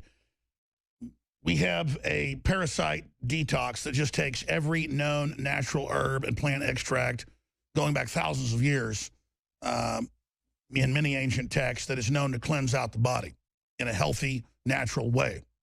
Living Defense is very hard to source because it's got so many ingredients, and then you've got to have them at the highest standard and be able to pass California standards. Basically, there can be no toxin in it, which is great, fine. Last time it was sold out for 6 months. This time it'll only be sold out probably a month because we've gotten better about our supply chain. Harmful organism cleansing, it's 20% off. And you're like, well, why are you going to do that? Why are you going to discount it even if you're selling out? That's what we do. We always have specials. We always have loss leaders. And then, you know, the listeners appreciate that. And we appreciate the listeners. And that's what makes this whole world go round. So thank you for getting the high-quality products. Thank you for supporting us. Thank you for all the great reviews. You're making it all possible. Now, we have sold out, basically, of the 20-plus films that I've produced over the years. Almost all the DVDs are sold out. We're going to have to basically start throwing in some colloidal silver or something on this deal very, very soon. The new Amerigeddon film by Mike Norris and Gary Haven is now exclusively available for at least another 2 weeks, longer than he thought. This can be in Walmart, everywhere else, at InfoWarsStore.com. The new film, Amerigeddon, by Chuck Norris's son, Mike Norris, and Gary Haven, is now exclusively available at InfoWarsStore.com. $5 million budget. This film exposes the New World Order takeover. It's also still in some theaters and is a great tool to help wake up friends and family. When you buy 2 copies of Amerigeddon, you can buy one for $19.95. When you buy a second one, you get 4 Alex Jones films. It was 2, but what we have left is the Police State Trilogy that's 3, and then Police State 4, which is excellent. So you get 4 free films right now, but that is going to end probably today. And then it'll be a bottle of X2 colloidal silver, which everybody needs, obviously. So that's a total of 4 DVDs for less than $40, a limited time. Well, yeah, that's actually 6 DVDs. So that is what you will find at InfoWarsStore.com. InfoWarsLife.com is where you will find all the nutraceuticals. But it's all on the same high-quality, high-tech, 21st century online shopping center system where you will find high-quality storable foods, the best water filtration systems. Whatever's the best, whatever's the highest rated, whatever's the highest quality, I go out and make partnerships to get it from them at the lowest price. And I come to a major water filter company and I say, I don't care if you're selling water filters to other people for 50% of your cost or 50% of your cost and profit. You're going to do it to me at 30%. You're going to make a 30% profit because I'm going to discount this and dominate the market. And they go, nope. And then 6 months later, they go, okay, I guess so. So when it gets to free market, that's how I can sell Alexa Pure or Pro Pure that are the best systems out there. They're apples and oranges, but they're gravity fed. One might be better on this, one might be better on that. But if you're drinking tap water or you're having to give that to your family, you're crazy. We've got shower filter systems that are the best, 4-stage systems that blow away the competition or less money. We go out and scour the very best, say, G-Shock watches. Well, everybody knows those are the best survival watches. We go make a good deal, sell them for industry standard price. Some stuff we don't have probably the best deal. The point is, a lot of our stuff is the best deal you're going to find. Non-GMO heirloom seeds, books, films, Hillary for Prison shirts. A lot of stuff's proprietary to us. You only find it at InfoWarsStore.com. The point is, though, your purchase there is what is building this news operation that you see changing the world. Now, I've said this 1,000 times. I'll say it again of late. I was never somebody that got butterflies in front of a crowd, got butterflies playing football. I get butterflies if I was leaving school and some bully when I was in 8th grade who flunked 3 grades was saying he was going to kick my butt, and I started not going to find him. Then I'd get butterflies if I didn't go confront him. And I'm not saying I'm a tough guy or anything. That's just the way I am. My gut's never been wrong, folks. And as I get older, I always follow it. When I was younger, I didn't. My gut has gone from, and I've talked about this the last few years, from being super concerned to ultra concerned to now screaming concerned. I mean, I've never almost not been able to be on air, okay? I mean, I'm going to be honest with you. Because I don't want to say I'm panicking, but you can see the dread, but I can feel it. The danger to my children, your children, civilization right now, and I've never talked like this. People know that. Is now so intense that I am never been in a self-hate mode. I've always felt pretty good about myself. I feel horrible that I can't figure out words or I can't figure out the guest to get on or somehow to find a way to stop what's happening. And I'm not beating myself over the head. I'm just psychoanalyzing myself that things are so intense that I'm desperate. I mean, I can see historically what's happening. I can see the preparations. I can see the economic preparations. I can see all the emergency COG preparations, continuity of government. And I'm just saying to myself, my God, we really are in the hands of evil. What do we do? Do we pray? Do we repent? I mean, do we get more politically involved? Sure, a lot of folks are waking up. Sure, Donald Trump listens to me and others. Okay. But where do we go from here? We're going to talk to Larry Nichols here in just a moment. Just finishing up with the Russia situation, then going back to him. Our report is now up on drudgereport.com. Report, U.S. moving nukes closer to Ukraine. And this article is going to get a lot of scrutiny, and the media is going to spin this. So we probably need to add the previous reports we've done where Putin says they're moving nukes to the border. So that needs to be added. We also need to add that the NATO statements about moving troops in Poland up to the Russian border and other borders with Russia, just to document, because they'll sit there probably and attack Drudge and deny this is even going on. But this is being reported by EuraAct, and this is an independent European media platform specializing in publication dealing with European news and European-centric topics. And it's breaking down all the different publications, and then they're picked up for different TV feeds, and they put it out in English, German, Spanish, Greek, Bulgarian, Romanian, you name it. And they're based in Brussels, Belgium. But the point is that we already know this is what Putin has been complaining of. And so this just feeds into the fact that we have these other headlines. Turkey considering military ties with Russia as NATO shows willingness to cooperate. ISIS nuke threat. Dozens of U.S. nuclear bombs stored at Turkish airbase are at risk of being seized by terrorists. That's RT and others reporting that. None of this is in our news. And then we've got this information. RT, Kiev has turned to terrorism. Putin on foiled sabotage plot in Crimea. This is at a press conference days ago. And no coverage. Let's play a minute from that press conference and then go back to our guest. Here it is.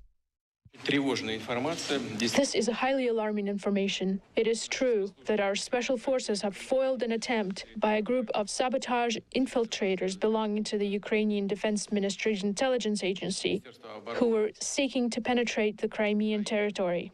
And in view of these events, it has become pointless to meet with the Ukraine's current authorities at the Normandy format. We have suffered losses as a result of this operation. We undoubtedly cannot turn a blind eye to the deaths of our servicemen. But I would also like to address our American and European partners. I think today it has become obvious for everyone that Kiev's current authorities are not seeking ways to solve problems through negotiations, but have turned to terrorism instead. This is a highly troubling development. There are no other reasons for conducting such actions other than to distract the Ukrainian people and divert their attention from the disastrous economic situation and the miserable conditions most of them are living in. All right. Now, going back to Larry, but I want to just add this point here. Putin, again, in the last few months has warned of nuclear war and says, you understand the danger we're all in. We played those clips. Our media denies that's even going on, denies that that's even happening. But I do, in retrospect, thinking back to what Larry was saying 10 minutes ago before the break, when the West lines up against Putin, when NATO moves up against his borders, it makes him have an 85% approval rating and allows him to move ahead with his plan to basically make it a more nationalist country. If Trump is all friendly, de-escalates things, then Putin will not have as much political power. Well, then why is so much Russian TV on the surface pro-Trump? Because they know Hillary's openly against him. So I'm trying to square what you're saying. I mean, I get what you're saying. You're saying Putin thinks NATO and Hillary are weak, actually. Well, they're the ones that are aggressing with folks like George Soros starting the whole Ukraine thing. You're a smart guy. I'm not disagreeing with you. You have a military background, you know, Clinton insider. Larry Nichols, explain to me this equation. All right, I'm not doing a good job. You have to understand I'm kind of in a miserable state right now, so forgive my I understand you're very ill, sir. We love you. We pray for you. Go ahead. But listen, Hillary and Obama, and Putin knows this, Hillary and Obama want to stay in power, all right? They want to stay in power. Putin is afraid of Trump because Trump's going to come in and he's going to solidify NATO. And exactly what you said. Remember, for Putin's personal survival, his personal opinion rating, the stronger NATO gets, right? The stronger NATO gets, the stronger he becomes within his country. They're worried that Trump's going to come in. Trump is going to put all of these tough moves on NATO, force Europe, literally force Europe to suck it up and stand up. And then what happens? He gets a good personal rating, but now reverse engineer that, Alex, reverse engineer that. At the same time, he's got personal opinion going his way. But Alex, we're sitting on a time bomb over there. You're talking yourself right now. We're moving missiles right up to the border. I mean, those things go popping off. Those things go shooting. You're in a war. And they're calling a missile defense, but the very same missile delivery system can carry a warhead. Right. I mean, where they're at, Alex, they're of no value to us as a missile defense system unless the actual missiles that are fired at somebody else come from specific locations. But isn't it odd that every one of those places where those missiles are going are strategically timed to within 18 minutes, added up? Within 18 minutes, I was about to say, well, that's what Putin keeps saying. He keeps saying, this is not about Iran. You're not putting them around Iran. You're putting them to hit Moscow. That's right. You're not even putting them at the borders of Europe. I mean, think about it. They're within 18 minutes. He's not a fool. He can see that. And you're sitting there, and Obama and Hillary, and in some ways, I guess you could say Trump's playing into this matter. But what you're getting close to is one of those missiles going off in you. I was about to say, so let me ask you this question. Why on earth are Hillary and all these people and Samantha Powers, I mean, because it's really a weird look with a woman in a skirt with big necklace going, we're getting tough with Russia, strutting around, has never been in the military. I mean, these people understand how dangerous this is? What are they thinking? No, that's the problem, Alex. They don't. That's exactly the problem. You're sitting there with Hillary Clinton. Everything to her is about politics. Everything to Hillary and Bill, I've trained them. I know everything to them is about election, re-election, extortion, blackmail. It's that all the way around. Why do you think they bumbled up all the stuff in the Middle East with ISIS and Al-Qaeda? Look, they have no clue what they're playing with. Putin does. Putin does know what they're playing with. And Putin is afraid that Trump knows. And listen, Trump can go in with the best of intentions, but as long as those missiles are sitting where they are, yes, you strengthen NATO, yes, Putin gets a favorability rating. But let me tell you, when those missiles start going off and people in Russia and elsewhere start dying, those opinion polls don't mean much anymore. And I'm telling you, Alex, God help me for all of the people listening. You have no idea how close we are to war. You know, I told you how close we were to the banks collapsing. You're starting to see it. I told you back then, I didn't know if it was next week, next month, but it was coming soon. Well, you're seeing it. They're collapsing. You have no idea how close we are to one missile errantly going off. And you've got a full-scale war going on, full scale. And the Clintons don't know. They don't care. It's just about politics to them, Alex. It's just about politics. I know. I've dealt in business with people who are normal for decades and then suddenly don't know kind of who they are. It's not like they even have Alzheimer's. They just don't care anymore, and they can't. They just get like in a malaise, just and I see that in our leadership. It's crazy. When I talk to the Secret Service and other people, they say, listen, it's the trashiness, just like the Clintons stealing, you know, the cutlery and the plates when they left the White House the first time. They said it's the trashiness, it's the not caring, it's the they come in with briefings and terrorists are moving weapons and there's like shit. I mean, Obama, they just think they're invincible, and Obama is watching Sports Center like 8 hours a day. The president watches ESPN all day long. I mean, it's like, who the hell are these people? Yeah, what have you heard? Obama doesn't even go to the national security briefings. Alex, he misses 80% of them.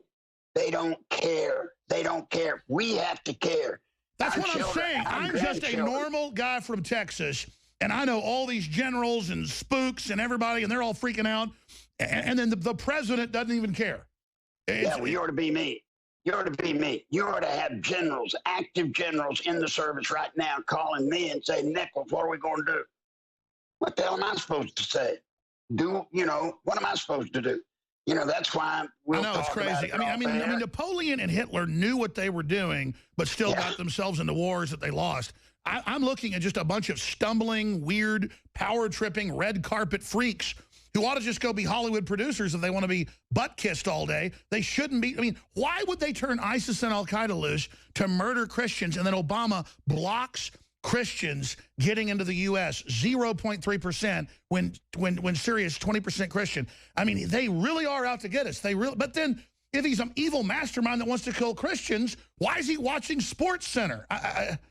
Right. Alex, and then we talk about it in earnest. You talk about it. I talk about it. Bless your heart, you get it worse than I do. And the media comes at you like you're some kind of mad scientist sicko out here spreading conspiracy theories. Hey, this is not a conspiracy theory when you can sit here and see the President of the United States opening up and letting Syrians in. Think about this, Alex. Obama is letting Syrians in by the tens of thousands who are coming here, claiming, of course, that they're being suppressed, they're being tortured, they're being all of this by this government, this Sharia law in Syria, right? What's the first thing they do here? They come in here and they're trying to invoke Sharia law. Does that make sense to a normal person? They're the invaders that came into Syria. They're not even letting Shiites out. They're letting the Sunnis, the invasion force, in. And Alex, we all sat here helpless. We sat here thinking there is nothing we can do. There is something we can do. That's what I wanted to say. What do you really think's going on with Trump? I mean, I know, and I don't want to be a wishful thinker, but we've got Bloomberg putting in independents that are really Democrats in the polls. We have Reuters adding 15% more Democrats to give her a lead. But then I talked to internal pollers. They think it's really a dead heat. Rasmussen has it as a dead heat. The battleground states, he's 5 to 10 points or more ahead. What do you really think's going on, and what do we do to get Trump in? Number one, don't believe a damn thing you see in the mainstream media. You should know by now, anybody that's listening to my voice, you should see that there ought to be a word beyond bias. It's not bias. These it's are absolute. deceptive enemies. Yes, they're the enemy. Now, Trump has walked into what I told you he was going to walk into. Alex, you and I, we begged Trump to talk to me. Just please talk to me. We won't have to tell anybody. Just talk to me. I can help you with the Clintons, because you're not going to be running against a bunch of 16 Republicans in a primary. You're going to be running against the Clinton machine and the media. Well, he's walked into it. He's got him a mess of it. He has got to stay the course. Now, we have to do the only thing that we can do as Americans. And you know what that is, Alex? Where we should have been all along, states' rights. See, we should, just like in every state, North Carolina as an example, I've got people calling there left and right. North Carolina's trying to get voter ID law. They passed the law, duly passed it in the state of North Carolina. What happens? It goes through everything. Then it goes to federal court. The Black Robe Mob goes to federal court. They shut it down. You know what I've told the governor? I've told the people to tell the governor, don't go to federal court. Refuse to go. They have no standing. When a state passes a law, now, Alex, think about it. Why on earth would the Democrats be hell-bent? See, that's where Trump's got to help us. Why would the Democrats be hell-bent to stop voter ID laws? Because they have a bunch of illegals voting and dead people voting. Golly, go figure that one out, huh? I used to, in Conway, Arkansas, we had a bus company back in the day when I was with the Clintons. We'd go get 3 to 5 school buses, go up to northeast Arkansas where there were a lot of impoverished blacks, load them up, bring them to the ghetto parts of Little Rock, go into the different precincts, put a T-shirt on them, give them a card that said, I'm Larry Nichols. They'd go in, they'd vote the way the card said. They'd come back and get on the bus. We'd put another T-shirt on them, a different color, tell them their name's John Doe. They go, and we'd have them vote 4 and 5 times. We go to the next precinct, do it all over again. Without voter ID, that kind of fraud in Philadelphia, in Milwaukee, in the ghettos. Well, they deny it and say it's racist if you say it. California, Illinois, all these states have passed laws that went to the governor's desk, but even they knew that would open up a can of worms. Well, okay, to let illegals vote. To let illegals vote. Right, if it's racist, then why at the Democratic convention, when you went into the convention, you saw the big sign that said you can't enter the convention center without a photo ID? Was that not racism? Look, they're whipping us by using profiling, race. Every time you say something, we're either homophobics or we're Islamophobics or we're racist against the blacks. Stop it. Stop it. You can stop it. Every one of you can stop it, but you got to stop it at the state level. Tell your state legislature that you can reach out and touch. Tell him we want this, that, or the other law. I understand. Listen, the time we have, Larry, then I also want to put up your PayPal account for folks to help you're battling cancer. I know you want to get into it, but it's tough. What's that you got on your arm there? You're almost, we need to pray for you, buddy. You know, we love you. You're like Darth Vader over there. Kind of held together in paper clips. And anyway, it's just a thing where they had to go through an artery and kind of fix a thing on my heart. And did that last night. I'm supposed to be laying down. You are a tough guy. I don't want to give the background, but there's been nights when you're calling me up, telling me stuff right before you go into surgery. And I tell you, you are something else. Look, it's our country. It's all we got. It's all we got, Alex. I'm sorry I look the way I do. God knows. No, it's okay. Hey, we love you. You have a beautiful soul. A lot of people say, well, this guy was this evil guy for the Clintons, the hitman, all this stuff, or whatever people say. Point is, you're doing the right thing now for 20-plus years and gave up all the stuff when you were the insider. And then you said, I'm not going to be part of this. If that's what we need, you know, it's not a bunch of cowards out there. But, Larry, let's put up your PayPal for folks that want to give you a donation to help with your medical bills. I know you need it.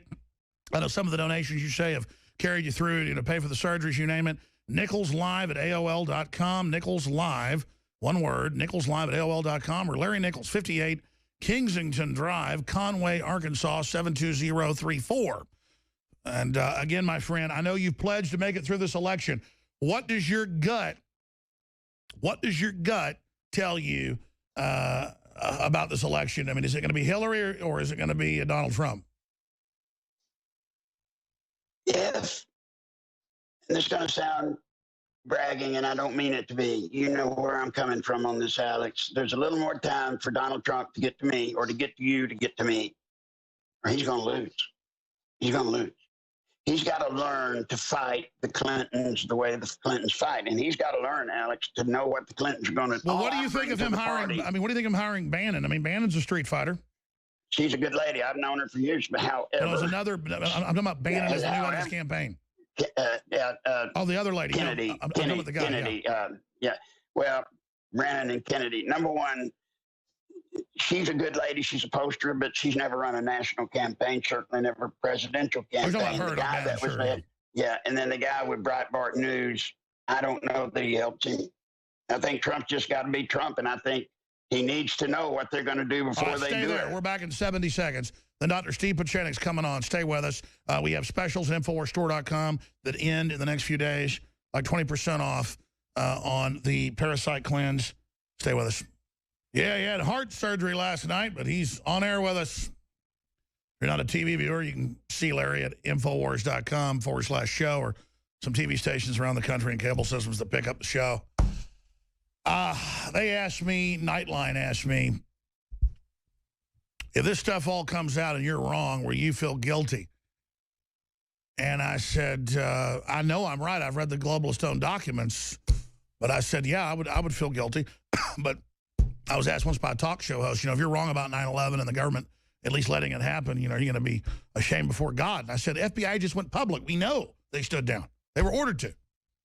I mean, that's what's so frustrating is we have a responsibility to tell people the truth about all this. And it just gets crazier and weirder as we go down this road.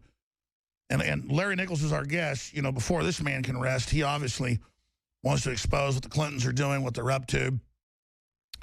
But, you know, I know that the new head of his campaign obviously listens to the show some. I know Trump sees clips of the show, and, you know, occasionally I can talk to Trump.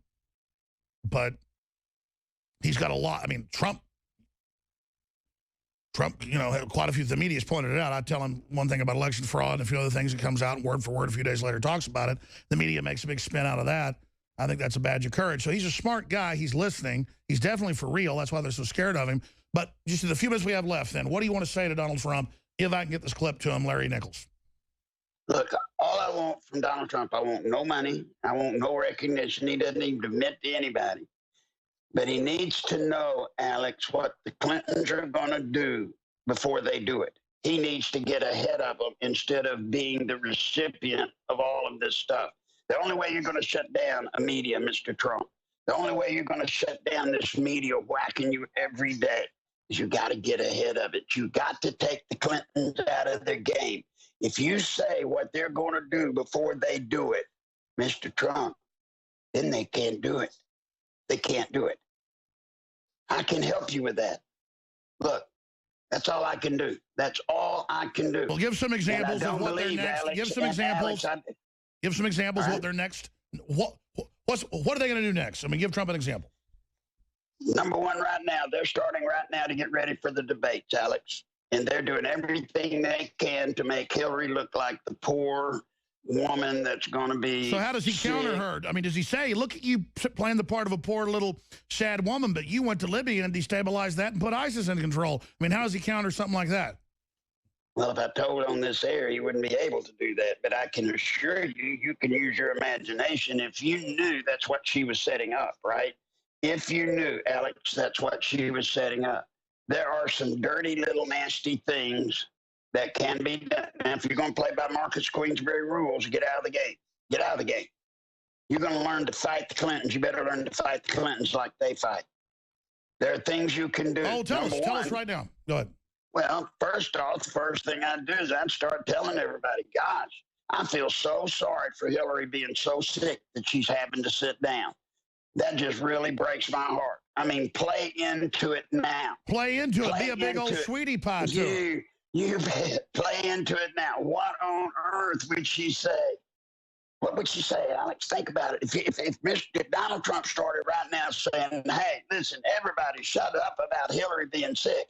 My God, that woman, look how brave she is for fighting through the illness. And I mean, you know, I can't believe people would be mocking her medical condition. I mean, get after it now. What on earth would Hillary say, Alex? Wouldn't that be the bomb of bombs against her? Before they start telling him to apologize for it. Just go, hey, my supporters doing this, don't you dare. Yeah, you bet. Hey, FDR was in a wheelchair. Whatever brain surgery she had, let's, you know.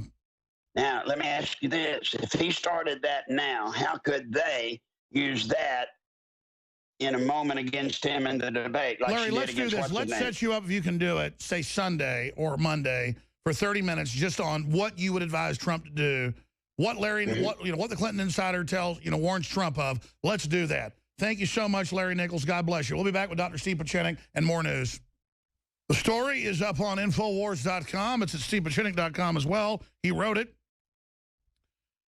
He says that Manafort is a good choice because Manafort will let Trump be Trump.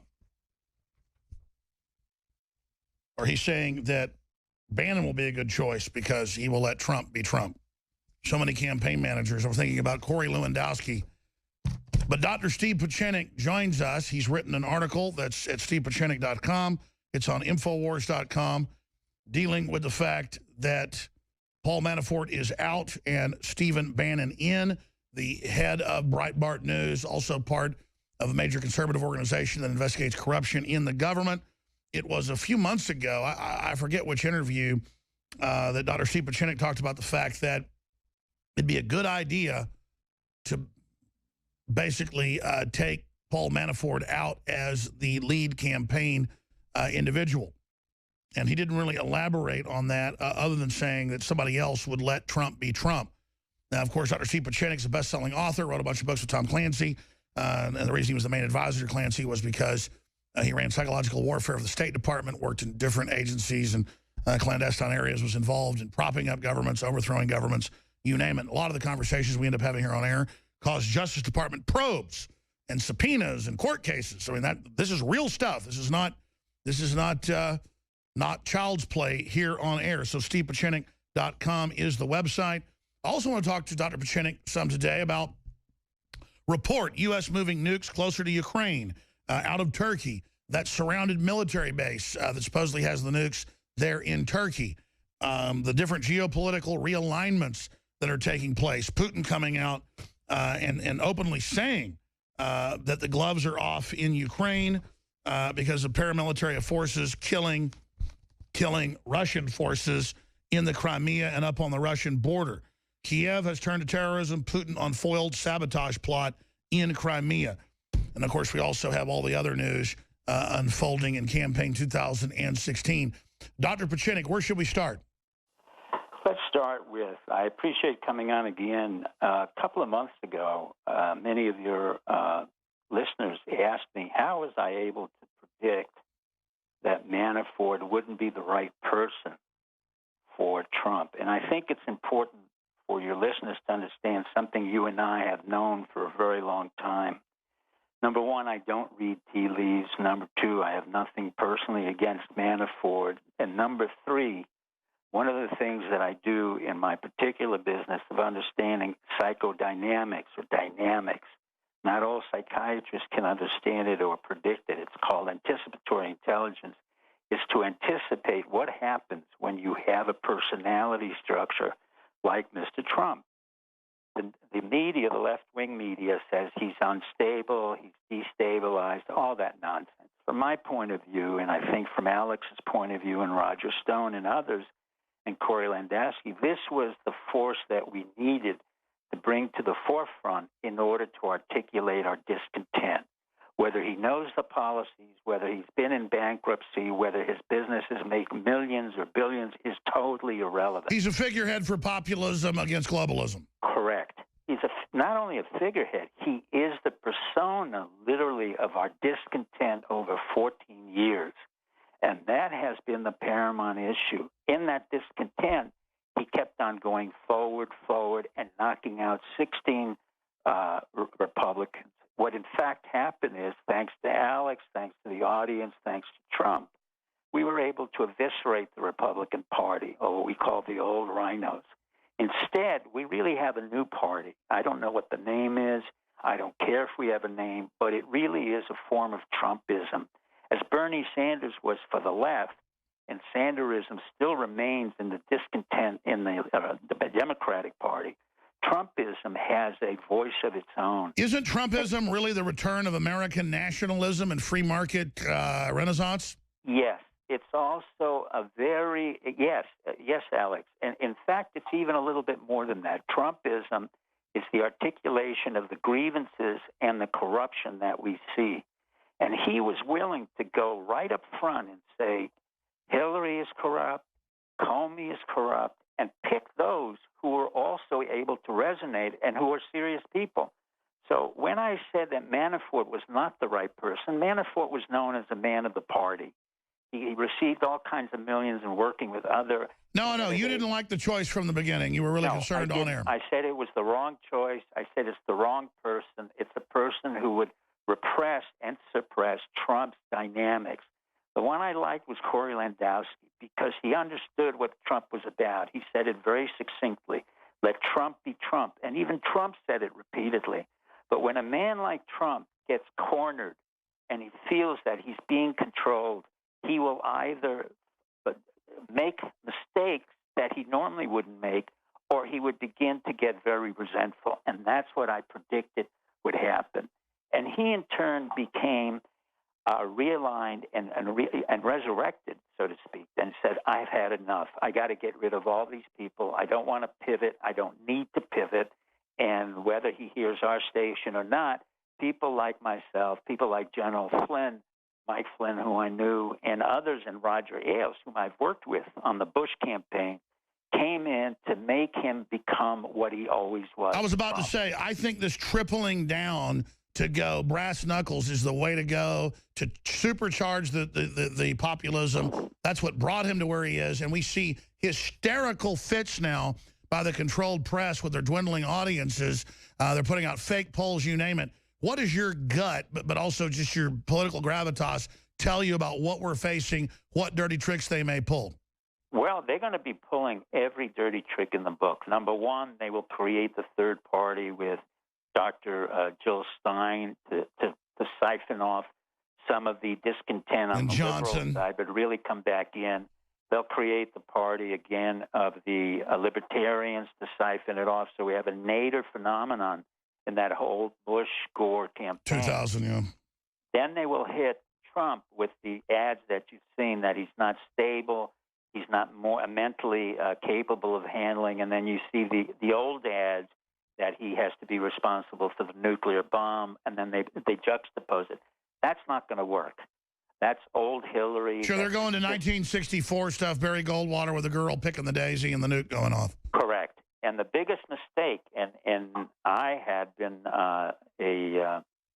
actually the legacy of it, a 2000 psychiatrist called Barry Water crazy. And in subsequent to that, I had stated to the American Psychiatric Association publicly that Bush Sr. had a medical problem. He could not run again for the presidency because he was vomiting. And in turn, I left the American Psychiatric. So you can see how the different establishment organizations, Council on Foreign Relations, the American Psychiatric, the American Medical, all come down to maintain a certain repressive code of conduct that's consistent with their policy, not consistent with the American character or nature, but that's what happened. Well, Dr. Pieczenik, I agree with you. So let me ask you this question. Yeah. Who are the different power structures now? The patriots, the free market folks, what's left of the military versus what? Go ahead. It's interesting, Alex. In a way, what's been happening, and I know you don't like it when I compliment you and your audience, but in effect, what I've been saying for years on the radio as a result of 2014, as a result of the internet, as a result of your audience being able to cut into every narrative where it was nonsense, we have had a devolution of power.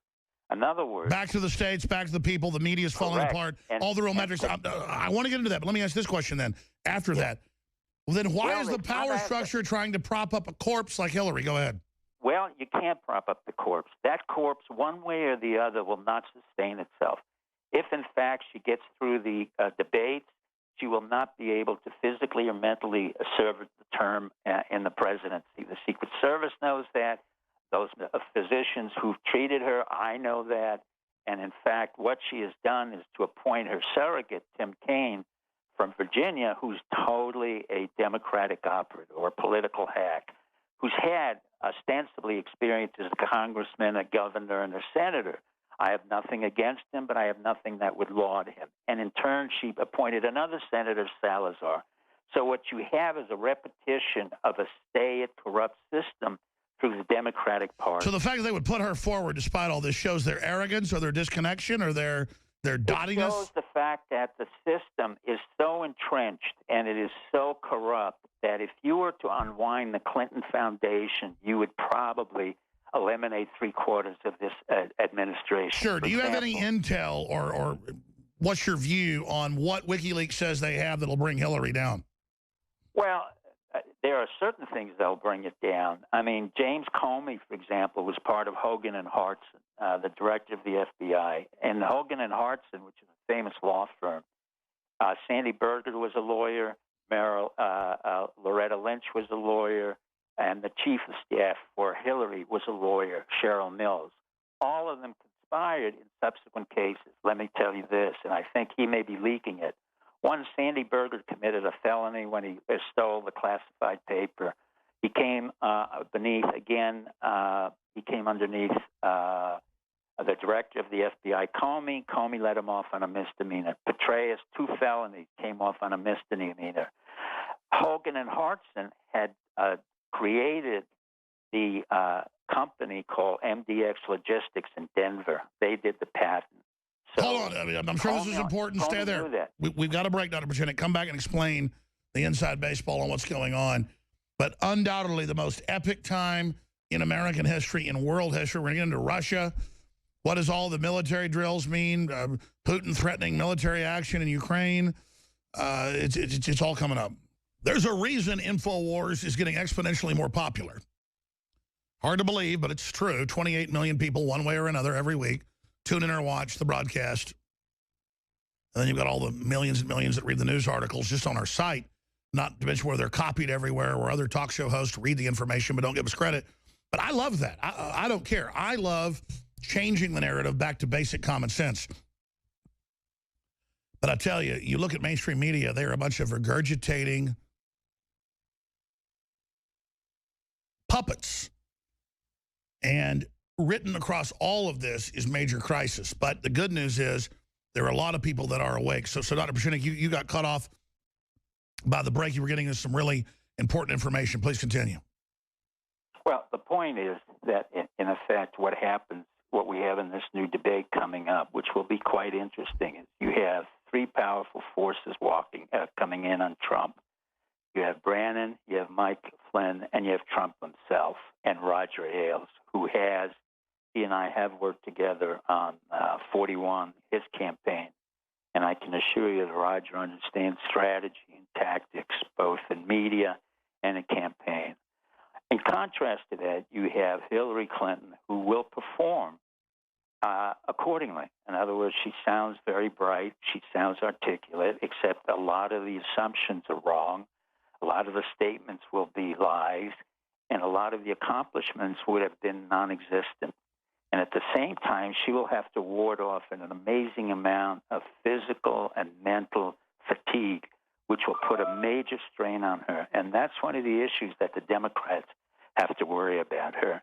And that's one of the issues that Trump and Roger Ailes and Brannon have to look at and know how to utilize that in terms of a debate that will stretch over a few hours and a few weeks, because this is not going to be a knockout punch. This is not something where you come in and, I heard your former guest, and I thought that was a very clever idea, talking about Hillary and explaining, yes, she's sick, and not addressing it subsequently. But usually what happens in these kind of debates is that each one will test the other out, almost like a boxing ring.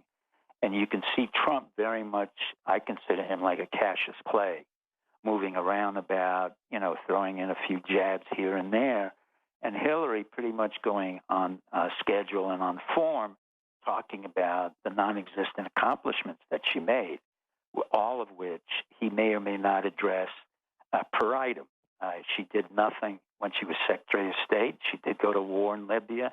She had the Benghazi episode. We know all that. As a senator, she not only did nothing, accomplished absolutely nothing, but she lost 25% of jobs in New York State when, in fact, she promised that New York State would have 200,000 jobs.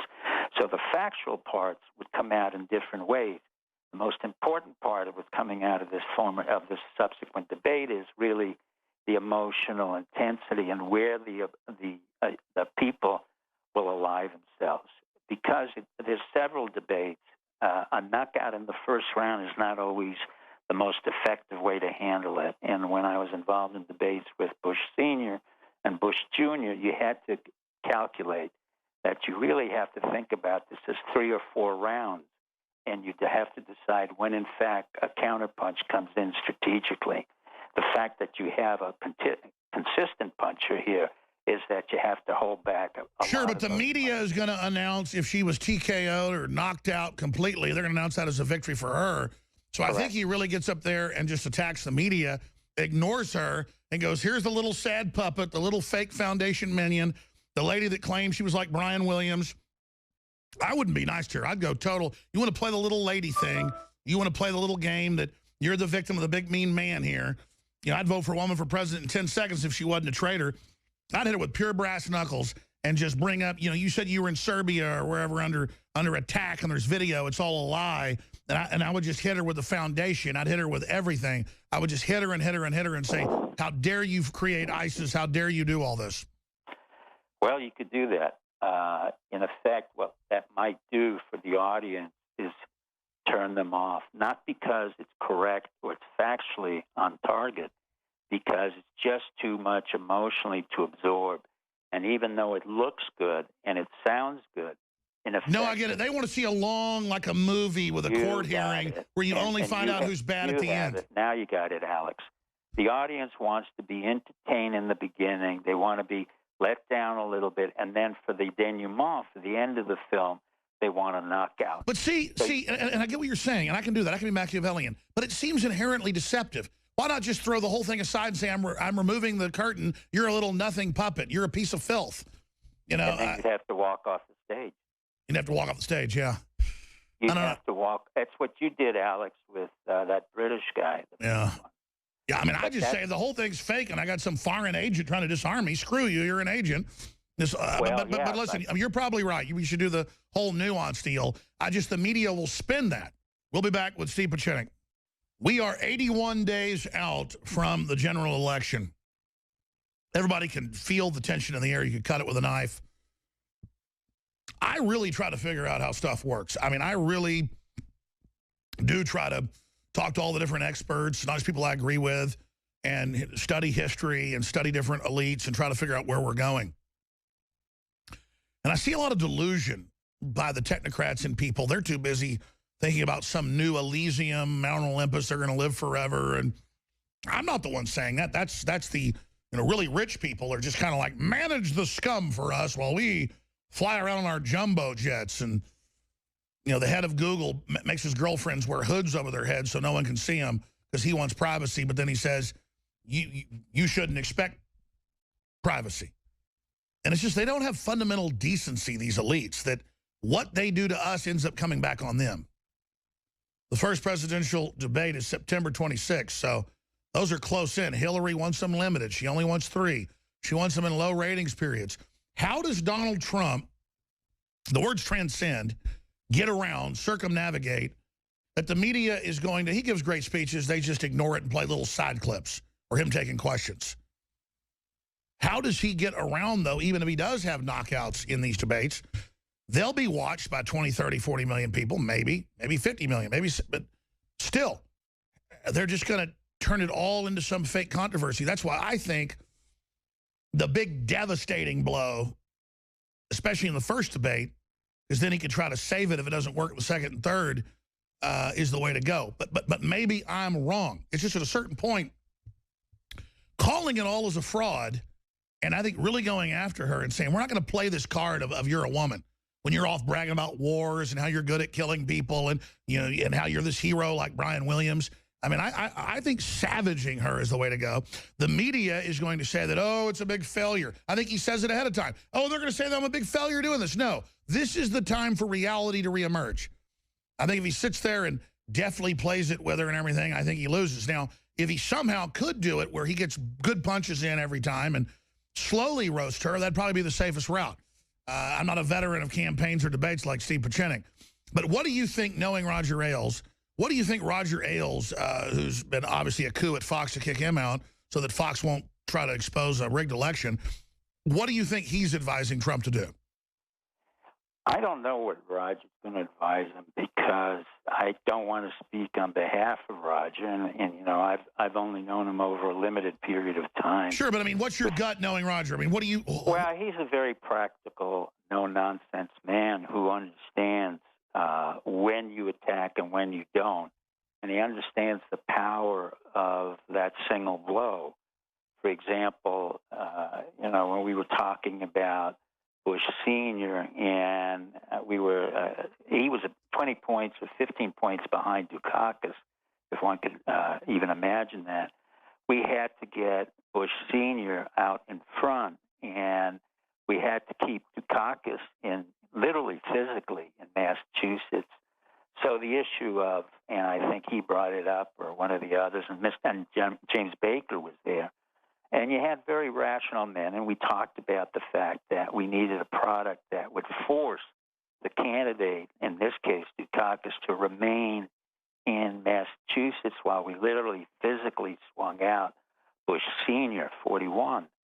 And that case was the Willie Horton case. And that came out, and it created exactly what we thought. And, in every debate, I've always gotten a call from the opposition asking me just to meet me. I think they wanted to know what exactly I said, and that was similarly the case. I won't identify who called me, but it was a friend of Roger Ailes, and she worked for Dukakis, and she's a lovely lawyer and lady from the West Coast, and she wanted to know why this strategy was developed. In the same way, another strategy that was developed where with 43, who in terms of his dynamic, Bush Jr., in terms of Al Gore. Gore was a far more intellectual individual than Bush Jr., and it wasn't that he was smart or stupid. It was simply that Gore liked to articulate and talk a lot, and so what we did was to take Bush's weakness, make it into a strength, which was his paucity of response. And he didn't say very much, and he didn't have to retort very much. He just talked about God, country, and whatever. And instead, we had Al Gore, his strength, we turned it into a weakness. And that weakness was his inability to control his verbosity. And literally, he kept talking and talking. And that basic strategy worked. And when it was over, one of the Gore's campaign manager wanted to have lunch with me. But I really understood what they were looking for. In a similar way, Roger will understand how to transform Trump's weakness into a strength and Hillary's strength into a weakness. Okay, so if you were advising Trump, Steve Pieczenik, coming up, former head of psychological warfare of the State Department, a guy that's overthrown governments and installed governments, so you know what you're talking about, what would you advise Trump to do in these debates? I mean, I know it's just stalled. I know we get all technical. You'd have to think it all out. But what are the basics? Well, number one, the basics is this is not a one-round match. I mean, you and I differ on that, and that's fine. No. I'm not saying my plan is one big death blow. Let's talk about it. Number two, a lot of this will not often be decided in a debate. You have two very valuable allies there. Three, you have, I don't know Brannon, but I have a pretty good sense of Flynn. I've met him. And you have Roger Ailes. And if you flank them out around Hillary and you get into the news media far faster than the Clinton team does, and you're able to basically create a narrative, then you're setting up a situation where it's going to be very hard for Hillary not to be blocked. In fact, you have to block her emotionally, intellectually, and in terms of timing. And that gets into specifics. Hillary is a plotter. She is literally, she'll continue to just spout out what she needs to say and wants. Yeah, she's like a robot. She's like a robot, so use that against her. Ooh, that's correct. But maybe Trump makes a joke when she does something particularly robotic and goes, "Thank you for that info. That was good. Danger, well, Will Robinson." Really. Yeah. With all due respect, I always have to respect my adversaries. And in this case, I have a lot of respect how to handle her, because she will be prepared for these eruptions of statements, and I'm sure that she has some good strategists or tacticians. I'm not sure, but I assume so. But the reality is Hillary has to worry about Bill Clinton. She has to worry about her team, and then she has to worry about the fact that her whole life, you see, psychologically, she's carrying a lot more of a burden than Trump is. Trump made a decision about a year ago, and it was a spontaneous decision saying, I want to give up part of my life to serve the country. For Hillary, this was inbred, and this has been part of her gestalt and genetics and emotion since the time that she was a kid. And so will there be subconscious self-sabotage going on? Yeah, you got it. There's a lot of elements here where she can be highly self-destructive, where she was. She was self-destructive in the email. She was self-destructive in Haiti. She was self-destructive on a trip. And that's why we don't want her as president. Why is she so damn reckless? Well, that's a good question, Alex. The reason she's reckless is in part not because she's stupid, but because she's so eager to do what she thinks is right and has a coterie of actually sycophants. Yes, ma'am. In all fairness to her, Trump got rid of that. What Trump wanted was a reality tester on every level, and not only a reality tester, but people who could literally argue against each other. With Hillary, it's been a history of the lowest and poorest quality. Well, what about this psychology? And I don't want to get too deep in this because I don't give the media fodder, but in a way it's kind of a positive thing. What does it say for Trump's bona fides? And I know for a fact he has picked up on my warnings, my info, word for word. Well, yeah, he has. But Trump will be Trump. In other words, he wrote the book of The Art of the Deal, and understanding that, he understands that there's a beginning. Sure, but what does it say about his psychology that you listen to somebody like me? Oh, because, well, it's the same reason my psychology. You resonate emotionally and in a narrative. Well, that's what he said. He said that's exactly what you just said. That's wild. He's a really smart guy. Well, but that's true, Alex. I've known you for over 14 years, and with all due respect, I don't know anything about Breitbart or any of that alternative media, but I only know Alex Jones. We've been through a lot of fights together in terms of 9/11, and we brought along millions of people along a narrative and an emotion where they began to say, yeah. That's right, and he's tied into that, and he knows that. He knows. Of course he knows that. But he has to rely on someone like you and others who can tell the truth. That's why Mike Flynn came forth. Well, I happen to know for a fact he almost had him as the VP guy, but the party threw a fit. He really admires Flynn. So let's talk about understanding Trump psychology, what type of person Flynn is. Well, Flynn, I can't say I've known him personally. I've met him, and I've watched what he has done in a meeting where he brought in all kinds of social scientists, psychologists to expand out military intelligence into an area which it should have been, and it was when I began. But he wanted to bring in psychology, social science into the intelligence field, and he was very effective at doing that. And he was what we call the mapper out of the network. He knew how to find them, fix it, and neutralize the terrorist at a very high speed, along with General McChrystal. The key to him was that he's a go-getter, and and in that process, like myself and like you and others and Trump, we're gonna shake up the hen house, and we're gonna place a lot of people in an uncomfortable position because he stands out. He says what he says. He made no apologies for revealing what was called, quote, secret information to our allies, Australia and Britain. And it turns out he was a central leader. Explain how that works. You told me about it right when it happened, and then and other people confirmed it. But that the Pentagon and then Dempsey, the chairman, actually told Obama, we're not going to do air power. We're not going to be the Air Force for Al-Qaeda. Senators then parroted that. And there was basically, and then Obama spun it later, and Hirsch came on about it and talked about the fact, well, yeah, they forced Obama to go, okay, do a dual strategy, because they basically told him, we know you're running ISIS and Al-Qaeda. So then they ran a dual strategy of actually trying to contain it. I mean, that to me that's the stuff of, I mean, that's beyond Operation Valkyrie, because it's bloodless, but it's the military actually blocking Obama and Hillary from turning the whole Middle East over to Saudi Arabia and Al-Qaeda. Is that an accurate way to say it? Yes, it is. It's what you and I have called, and correctly, and I've lauded General Dempsey for it, and Mike Flynn and others. It's called a soft coup. And what we mean by a soft coup is, when we invoke the image of a coup, everybody thinks we have tanks in the streets, or it's like the movie Siege with Bruce Willis and Denzel Washington. No, that's not what happens in a coup. The first coup that I may have been involved with was under Nixon, when in fact Henry Kissinger, I give him the credit, and Schlesinger and Richardson took over the nuclear weapons and the power away from Nixon as he was deteriorating physically and mentally. So that was a transfer of power without the Congress invoking any legislative requirements or in any way informing the public. The most important element that we can do as an American, and Obama understands it as much as I can criticize him, is this one thing is the most important.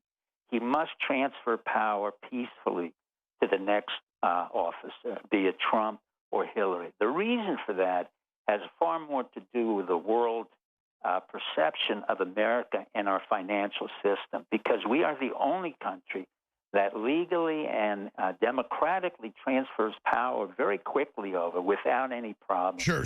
Not to interrupt, this is so critical, but it seems like the world's in greater crisis. German banks are in trouble. The situation in Russia is escalating. I don't lionize Russia, but it is a lot of escalation on the west part in Ukraine while we're working with them in Syria.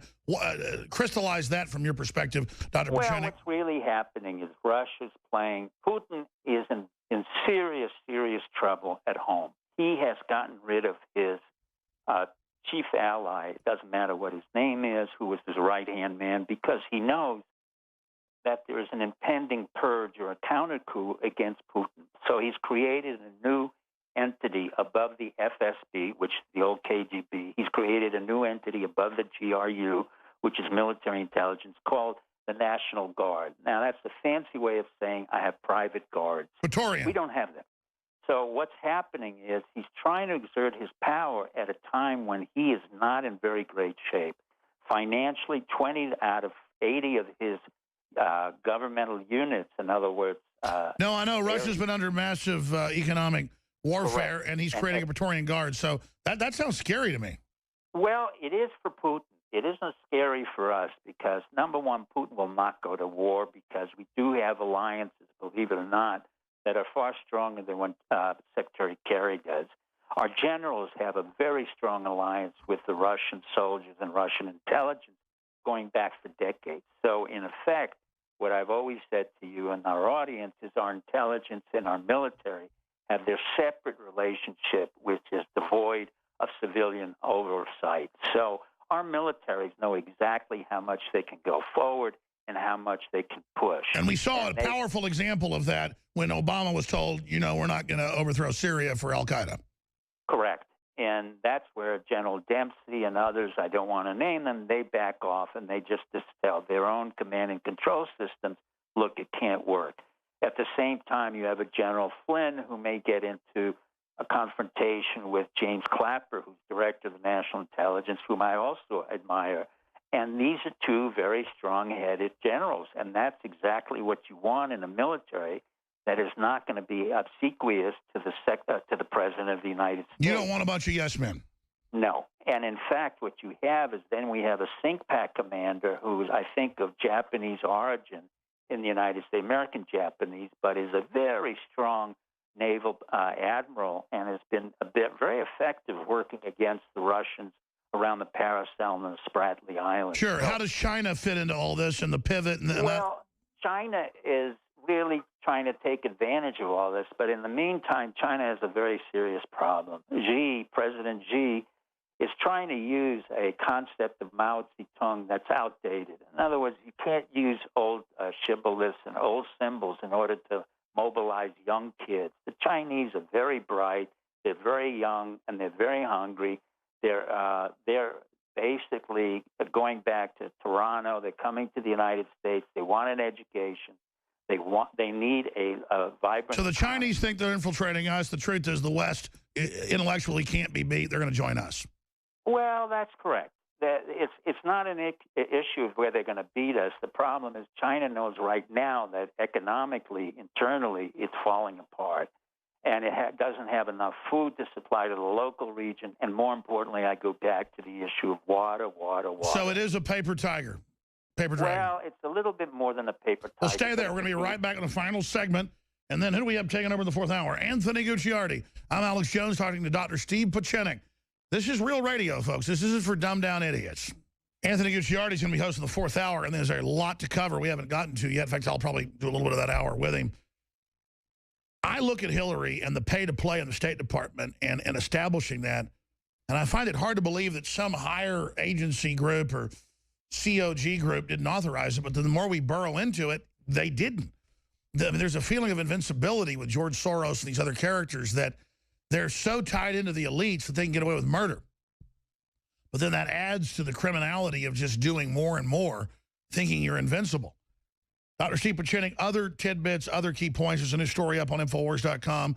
We have a chart by Wayne Madsen compiled, Clinton Foundation donations linked to State Department favors. It's now coming out that indeed she did this. We always knew this. I had Tosh Plumley and other CIA contractor whistleblowers on 4 years ago saying, listen, this is what really happened in Benghazi. You were on within a week of the situation saying similar things. So if this was all known then, again, I have to ask about Hillary for someone that reportedly has bad eyesight and, you know, is scared of things and you know, is just doddering around. It just seems really bold because I'm on a power trip. I mean, I'm probably a little bit narcissistic. Who isn't? Who's confident? But as I get more power, I get more conservative and more concerned about misusing it. I don't understand the megalomania of, like, you get more power, you get more arrogant. Can you explain that to me as a psychiatrist?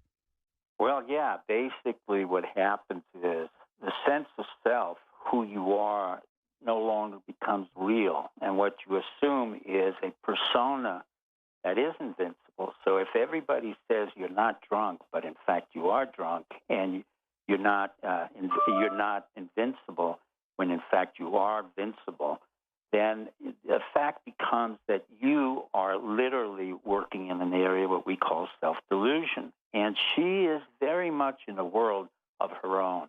She's not nuts. She's not crazy. It's not any of that. She's just disconnected in her own world.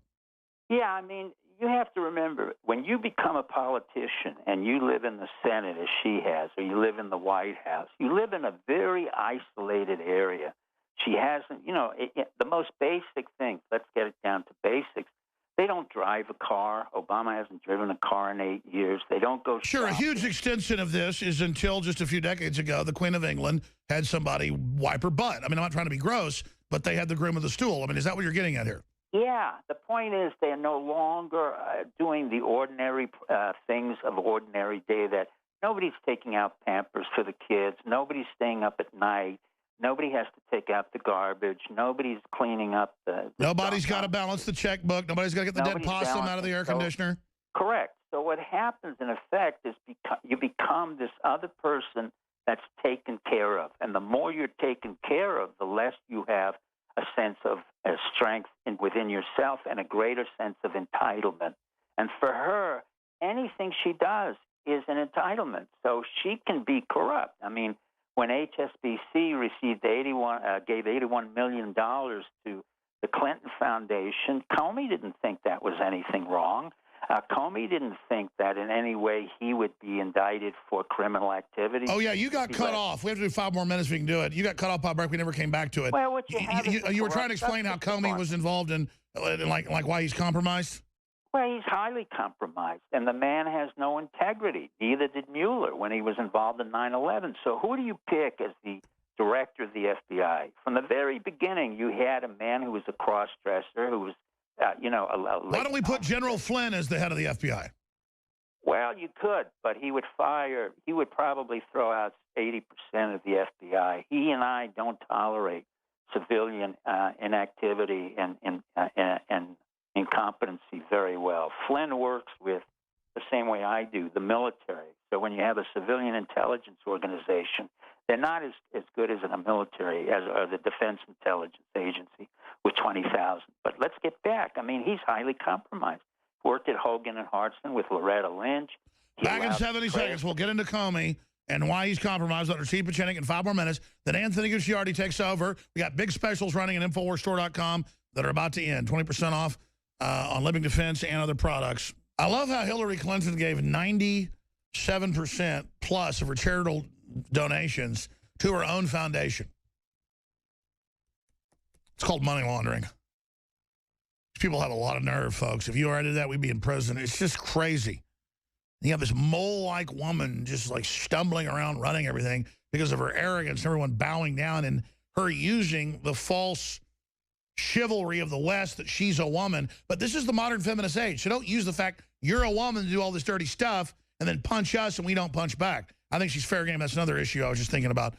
Dr. Pieczenik, we've got 4 minutes left. Thanks for your time today. StevePieczenik.com. Finish up with Director Comey and why you're saying he backed off the call for indictment of Hillary Clinton. Well, because he was part of a law firm that developed, number one, the emails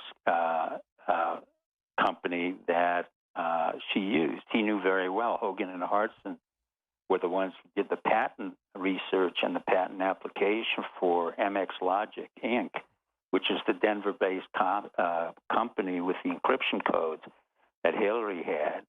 He was involved with a law firm that did Hillary's taxes, and he was on the board of directors of HSBC, a corrupt bank which siphons off all the drug cartel money. And that bank gave $81 million to the Clinton Foundation, and it goes on and on and on. And he is part of this corrupt entity. And then when he just split his decision saying, oh, well, I can't indict her, which was nonsense. He can't indict her because he couldn't indict Petraeus as well. He didn't want to. He didn't have the courage. He didn't have the conviction. Petraeus committed major felonies by giving over the 8 books. Sure. Well, shifting gears then, what about Bill Clinton just going on a plane and not caring and then saying Comey's full of BS? Just the arrogance of Clinton is amazing. Well, because they think we are Disneyland for their world. And in fact, they have never been held accountable. There's never been a regime change under them. And the worst that ever happened is that he was picked off for a fellatio with Monica Lewinsky, and he thinks that was a joke. And so the left and most of the people adore them like Nero. And disconnected, entitled, arrogant. It's entitlement, it's arrogance, but it's also a point at which they don't care. They don't care about America. They don't really care about anybody else. They care about the fact that Bill and Hillary Clinton are the king and queen of Haiti, the king and queen of America, the king and queen of the world. I mean, that's basically the way they see themselves. They're the lowest of the low, and they really presume themselves to be the highest of the high. Unfortunately, they tainted a very sweet daughter who was really going to be a pre-med student and ended up to be tainted by marrying somebody whose parents were also crooked. So crookedness begets crookedness, which begets crookedness. And so it's their own world. In the old days, we would have called it the Jewish Italian mob, the Pritzkers out of Chicago. And we have one of their descendants, Peggy Pritzker, who's under Obama. And we have Obama, who's the scion of all the mob boys in Chicago. So the corruption goes on all the time. And it goes on both sides, the Bush, the Clinton. It really doesn't matter until you get to the moment where a man like Trump, who may be compromised in his own ways. I mean, you're not an angel when you run casinos. But the minute he comes in and he says, you know what, I want to blow up the system and see what happens, then you get yourself a verbal revolution, which everybody. No, that's right. That's right. I think Trump, regardless of what happens with Trump, he's a bellwether, like you said, a figurehead. Correct. Big changes coming. And then your show will become even more important because after the election, what will happen, there will be a scattered amount of people who will say, well, how do we coalesce now? What are the different parties? And no longer will you have a Republican Party as we know it. No longer will you have a Democratic Party. But you may have 4 or 5 different parties. Sure, we're just arriving at the big shakeup. Thank you, Dr. Pachetti. Correct. Anthony Gucciardi coming up. We'll talk to you again soon. Powerful info. Nightly News tonight, 7 o'clock Central. All right, it's the 4th hour. I'm Anthony Gucciardi. This is the Alex Jones Show. We're going to have a lot of fun and cover a lot of news. Specifically, we're also going to talk about the voting systems. And I don't think there's been enough talk about how easily they can be hacked and manipulated and augmented in so many different ways. We're going to talk about hacker demonstrates how voting machines can be compromised, basically how even hotels with some of the best systems are being infiltrated over and over again when the voting systems don't even have the best technology. And here comes the man himself. What's he got for us? A special, I totally forgot. I meant to do this today. We're going to have an interview with... The Clinton Foundation did absolutely nothing wrong. Some listeners sent this to us, and I meant to do it. But I came in here because I want this for myself tonight to sleep with. You should. And the great part is, since she can't get on the campaign trail, she's so sick, this will just debate Trump. Bill and I were dead broke after leaving the White House. That's funny because... I was named after the famous Mount Everest climber, Sir Edmund Hillary. That's hilarious because... no knowledge of those State Department scandals. Anthony and I were just discussing how in the future, the next person that's going to be set up to run for the election is going to be a robot that's been pre-programmed. With politically correct. I had no idea. Hey, by the way, it's Buckley's premiere here. Just a little bit on the show. Yeah. There it is. I think you should snuggle with it. So what would it look like snuggling with that? Oh, so sweet. It's good. Imagine like you're trying to go to sleep and I'm instead going of to counting dance for sheep. Hillary. Wait. Yeah. No. Baby. Oh, no. Oh, yeah, Hillary. No. Can you imagine the horrifying globalist dreams you would have if you had that thing next to your head at night? Instead of counting sheep, you just listen to Hillary Clinton say things. Exactly. Chelsea was actually jogging around the World Trade Center. Yeah. this is real shit. This is real stuff she said. Yeah. Gems. Was a Looney Tune and never They had are real gems. sex with Bill. Gems from the mouth Off the itself. plane in Bosnia, I had to dodge sniper fire.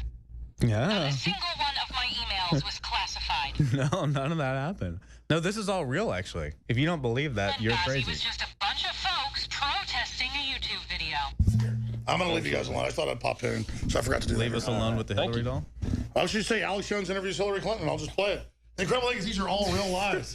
Alex Jones interviews Hillary Clinton, and now here she is, the horrifying doll in my face. It's a real I interview. honestly think just from this interaction tonight, I'm going to have nightmares. I may need. Let me tell you something. I may need to seek professional help. That has more of that doll has more of a soul than Hillary. It probably does. It was made in China. It says so right here. Hillary was where was Paid she? for in China. Exactly. See, Chinese agent. It has the perfect pantsuit too. Look at that. It's perfect in every way. It is. It does look like Mao's Mao's tailor like dressed her.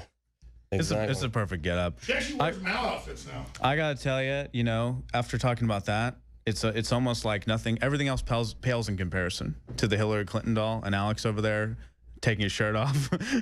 Everything else pales in comparison. Come on over here. Here he comes, ladies and gentlemen. This is what happens when I get around Hillary. Exactly. Just can't help yourself. Exactly. This is real life. Here, play it again. Play some. Sachs didn't expect anything in return. They just liked my speeches. I wish Goldman Sachs would give me millions of dollars. They like There's a difference. She was advised by KKK Grand Dragon Robert Byrd. That's right, Robert Byrd. There she is, dude. KKK commander. Oh, It's the my Hillary Clinton KKK doll. Casper the Friendly Ghost sold separately. We're gonna stop. Ladies and gentlemen, Alex Jones. I wish we could have some applause for him. He's a force of nature. You can't stop him. You can't tell him what to do. And You were drawn by that. Look at that. Oh. Alex does a brutal 3 hours plus of radio a day, ladies and gentlemen. It's the Hillary Clinton football. Yeah, Exactly. actually, Let me see it. it's a dual purpose. Yeah, here we go. We could play football with Hillary Clinton. Every one, though, you have to say. Closing down the coal mines was all taken out of context. Yeah, there you go. Every one is a new fact. Exactly. Every toss is a new fact. What difference at this point does it make? What difference does it make? Everything's fine. I'm really bad at throwing Exactly. Hillary footballs. Oh, man. Uh-oh. There you go. I think It's a bunt. It's almost better that you can't see it, but you can just imagine. You can just imagine what's happening with the Hillary doll. exactly. It's being punted around the room. It Well, probably look, there he is on the edge of the screen. exactly how it should be treated. Oh, yeah, major touchdown. Yeah. Oh, I fumbled it. Almost. I fumbled it. I almost made that work. Spoke about landing in Bosnia because I was sleep deprived. You're sleep deprived. Exactly. It's true. There's a lot of phrases in that thing. I'm actually surprised it's so packed. I know. Absolutely. It's called Yeah. the Lion Hillary doll. Exactly. There There you go. One more. All right. This is key right here. This is actually quality. This is quality programming. Absolutely. This is quality programming. I hope everybody is watching and paying close attention. Always keep hot sauce in my purse. Yeah, I mean, why not? Exactly. I carry hot sauce around in my back pocket. Just a security inquiry. There's no FBI criminal investigation. It never happened, actually. Exactly. No, you can Never just happened. say things now, and it's all real. It's like the FBI never investigated. Nothing bad ever happened. We're not even throwing this Hillary doll right now. What I think is It's all a interesting joke. is that they will, they'll crucify Trump by taking half of a phrase that he says and make him out to be some sort of misogynistic, evil. Whoa! I didn't realize that was in the game. At any rate, they will take one sentence that Trump says and twist it into something. Yet Hillary has all of these issues. All these issues that real journalists could go after. And, it takes people like InfoWars and the alternative right media to look that up. Look all that stuff and wow. I don't really know what's going on right now. This is devolved into a strange circumstance. Exactly. All right. Well, thank you, Alex. One more. That's it. All right. Thank you, Alex, for bringing. This is the final message here. What's incredible is these are all really lies you told. Bill and I were dead broke after leaving the White House. But we did steal all the plates. Hey, That's Goldman right. Sachs just liked her speeches, man. Exactly. They didn't care about the money. I think They don't care about that. This is all real. No, You could have her think about it. This is all stuff she said, right? But no one cares. So she could actually go on air and say all this, and it's fine because it's not real life. It's just never happened. Everything's fine. Everything's okay. But it, Force is actually happening. How insane is this? it's totally. I mean, this is literally insane. Actually, This is an alternate reality that we've slipped into. Okay, awesome. Right. Sounds good. I was named after the famous Mount Everest climber, Sir Edmund Hillary. Yeah. Well, there you go. Excellent. And apparently, what was the true story on that? When the Hillary, she was born before he actually went to the top of the summit. So here's the thing: you can get away with saying so many things like that. He was born 6 years before. So thing is, you can get away with saying all that stuff because who's going to go and actually investigate every single claim that she's saying? But then you culminated it all afterwards. But it's already, the headline society's already been through it. Like, oh, she's so powerful, she's amazing. You know, look at all that she thinks she's done. You didn't know she climbed Mount Everest? Yeah, she did climb it. Actually, she was the first person. And there's actually a misconception. You know that she was the first person to wear a bodyguard. No, she was the first person on the moon too. Well, she went exactly. moon. She did actually. Well, with the way her mental health is deteriorating, I bet you at this point she probably actually believes she's on the moon majority right now. of that stuff. She's currently on the moon. Yeah, absolutely. Her Looking for her brain is on the Nazi base on the dark side of the moon. Yeah, it's true. That's actually a documentary about that. What's that movie called?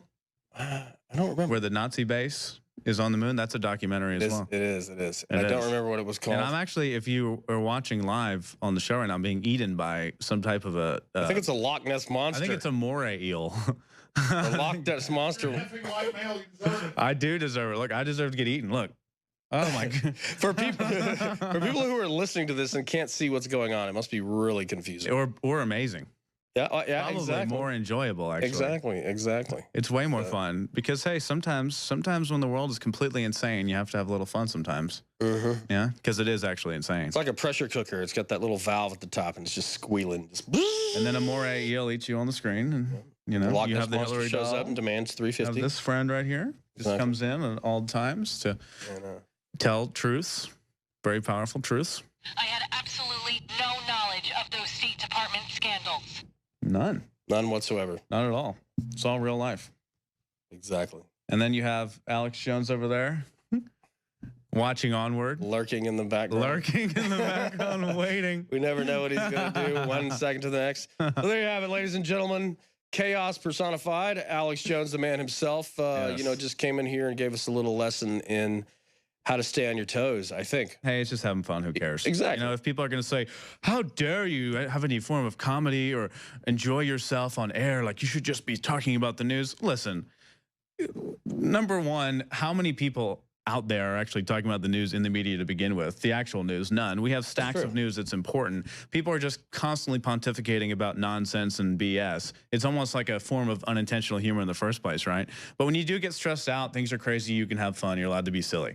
Jeez. Absolutely. You know, it also ties into the idea of, oh, like sarcasm now is against political correctness. Like you can't be sarcastic or you can't make any jokes or humor. It's like when Gavin McInnes was on the show, the co-founder of Vice. Yep.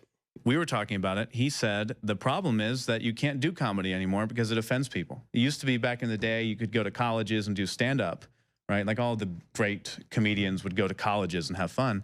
But now people in the audience get upset when they make a joke. Right. Because it is a jokingly sexist comment, right? It's a sexist joke, like, oh, about one gender or whatever. Sure. And they start booing the comedians. Right, and the irony it's like is totally absurd. The irony is that it's supposed to diffuse that, but if they can't, if they get their feelings hurt, then they're just really compounding it, in their own lives, which is unfortunate. I mean, hopefully we can find some levity in the majority of situations that we find ourselves in. It's completely insane. And by the way, I was about to announce you, Buckley Hammond, for the first time on everybody. the program. Hi. It's been here since the beginning of InfoWars. And we didn't get a proper announcement. Anyway, all right, we're going to get it more serious when we come back. Cover news, hackers taking over voting machines, and Saudi Arabia arms deals, much more. Stay tuned. This is the InfoWars Alex Jones Show, 4th hour. You know, it's funny how a few years ago, the concept of voting machines getting hacked and everything, it was almost like more commonly accepted than it is now. And now the media goes up and takes a war effort against it and acts like you're totally insane, some conspiracy theorist, crazy person, fringe anarchist, if you suggest the idea that voter machines can be hacked, right?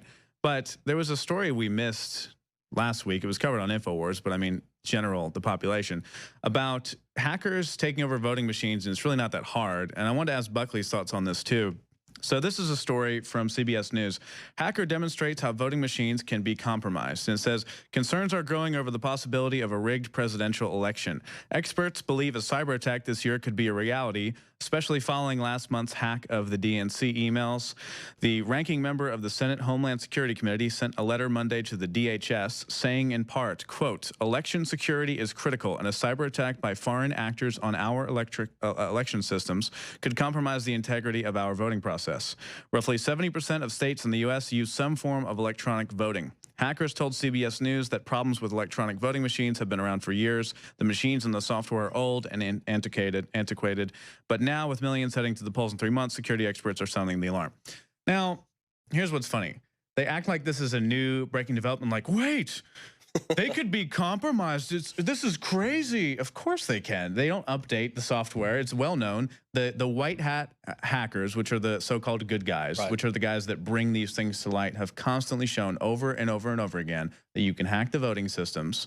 The infrastructure is not there. And we have stories like this too, where it says thousands of guest data may have been hacked at Starwood, Marriott, Hyatt hotels. The cyber security infrastructure in the United States is not very good. And constantly we have people, even Mikhail back there, you know, I mean, he's not like a, you know, cloak and dagger hacker, but he's in circles with people that are white hat hackers. And he showed me so many different security flaws that are around. It's easy. A 12-year-old with the right skills could get into some of these systems, and we act like it's a big deal. Sure. What this reminds me of is, you know, there's an H.L. Mencken quote that says complexity breeds fraud. And that all these subjects that we talk about on internet on InfoWars, I always come back to that phrase, because it seems like usually when that's happening, that there's so many layers to something that they're basically doing something on the back end and they're tricking people up front. And so, you know, we can go back through all the stories, you know, from elections past about Diebold, you know, machines getting hacked.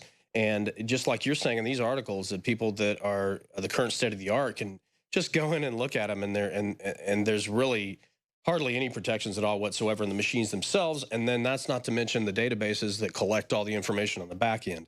So what is infuriating is, why can't we come up with some system where there is a paper ballot? I mean, everybody, you hear this constantly. It always comes up in this conversation, paper ballot, paper ballot. And people are always vilified as being Luddites when they're suggesting that. Just like you were saying, are you a conspiracy theorist? Why? You know, just trust us. We know what we're doing. We're the government. Of course. When in reality, it's a higher level of understanding the technology, because you know how it can be exploited. Absolutely. And not to mention also, maybe instead of even paper ballots, which would be great, maybe we just update the infrastructure, right? And it's also a concept of, we keep thinking it's an external attack. Like there's going to be some hackers in like sweatshirts that are going to come in and be like, it's more so on the back end too. It's more so the campaigns infiltrating things. It's more so the manufacturers, you know, putting something in there without much oversight. And you know, I don't claim to be an expert on this, because it's a very deep and complicated field. And obviously I've been, you know, reading about it for decades, and it always seems to crop up when the elections are occurring and then kind of recede and go away and crop up again. But you know, again, I think it's a case of the you know, the fox watching the hen house. It's almost like Congress voting themselves pay raises every time. You know, if the people that are in charge of these voting systems are the politicians who are benefiting from them to be able to be hacked, then obviously they're going to drag their heels. They're going to pretend like it's a joke. They're going to act like it's not going to happen. If it's in their hands, then I really don't see any progress happening. It's the same people that we're going to play this video when we have time. I don't think we do. We'll have one when we come back. Feds know their policy doesn't work anymore, but they won't admit it. So it's the same people that have brought the country to a direction where 70% of the population agree it's going the wrong way. It's the same people that have brought the economy to the toilet, who have looted it, who have allowed the banking cartels to loot every last bit of gold out of the orifices of the country. Too big to fail. But then that's fine. They're going to have oversight, and they're going to protect us, and it's going to be okay. And it's kind of like this one too. Senators consider vote to block U.S. arms deal to Saudi Arabia. Well, gee, that might be a good idea. Maybe not give them billions in arms. Wow, I don't know. But we should trust these people. Everything's going to be all right. Hey, we'll be back with a lot more news, health news. Ebola's cousin is coming, apparently, and it might be a big deal. We'll be back. This is the InfoWars 4th Hour, Alex Jones Show. Sometimes you got to let the music play a little bit when it's Megadeth, right? It gets to the powerful point. So we're talking about the concept that, you know, the voting machines, they're totally safe. The oversight committees are the same people that care so much to protect us, and they would never let us down. They would never do anything wrong, right? Just as the news reads about our billion-dollar arms deals with Saudi Arabia, as we decry, you know, the inhumane things that they do. Oh, here's some billions of dollars of weapon systems, but you're bad if you say something that's politically incorrect against those groups. So it's completely mentally ill. It's completely insane. Now, Buckley's got a bunch of news. I've got some more news. Top Indian hospitals are buying kidneys from poor villagers to sell to rich patients. That's pretty crazy. Cornea cells have been successfully grown and implanted to cure blindness. That's really, really big. So we'll talk about some more of that and some more voting stuff as well. But you've got a story you're mentioning about Ebola's close cousin or something like that, basically a similar virus that essentially proves one of the biggest points we always talk about. When the media spotlight and society spotlight is on something, it's like a hot, fervent issue, like, we have to do something about this. This is totally insane. This is the only thing that matters. And we lose sight of some of the other things. And you were telling me about this. It's basically a similar threat category, but no one knows about it because it's not a big deal yet. Yeah, absolutely. According to the American Council on Science and Health, that Ebola has a dangerous cousin, and these are it's a new type of virus. They're called filoviruses, and they have been discovered in Africa. Again, I don't know why all this stuff comes from the deepest, darkest jungles of Africa, but I guess it was the birthplace of life, I suppose, maybe. Right. And so I guess it's still being born there. So these are filoviruses, and they're similar to Ebola in the sense that they function in somewhat the same way, but they're probably some sort of mutation that is a parallel to the Ebola virus. So maybe they were the same thing a long time ago. Mm-hmm. But what is interesting about this is that they have not had any attention given to them as far as research is concerned, or even any information in the news, because for a long time, as this is saying, that they were misdiagnosed, and people thought that there were other different diseases that people were having, and they couldn't really figure out what it was. But in as recently as 2014, they isolated it, and they determined that this is a different sort of a strain of these types of viruses, and they have some of the same horrific effects as Ebola does, which I'm sure we're all familiar with. So it's really interesting to me that right now there is another potential catastrophic health crisis that is boiling, you know, in the dark continent, and it's not really getting any attention right now. Right. It's because the spotlight, it's the media spotlight system, and whatever it is, basically, like, for example, let's say you have a natural compound that has some leading promise in treating a condition if some more research was put into it. Well, the national spotlight doesn't really care about that. It cares more so about the crazy drug that's $500,000 that kills 50% of the patients. You know, it's just whatever the people are concerned about. But it's interesting also to talk about why some of these things are coming from Africa and China and stuff like that. If you look at one of the articles that I've been meaning to print for a while now, where it talked about there's 40,000 unknown viruses in the sewage system in the United States.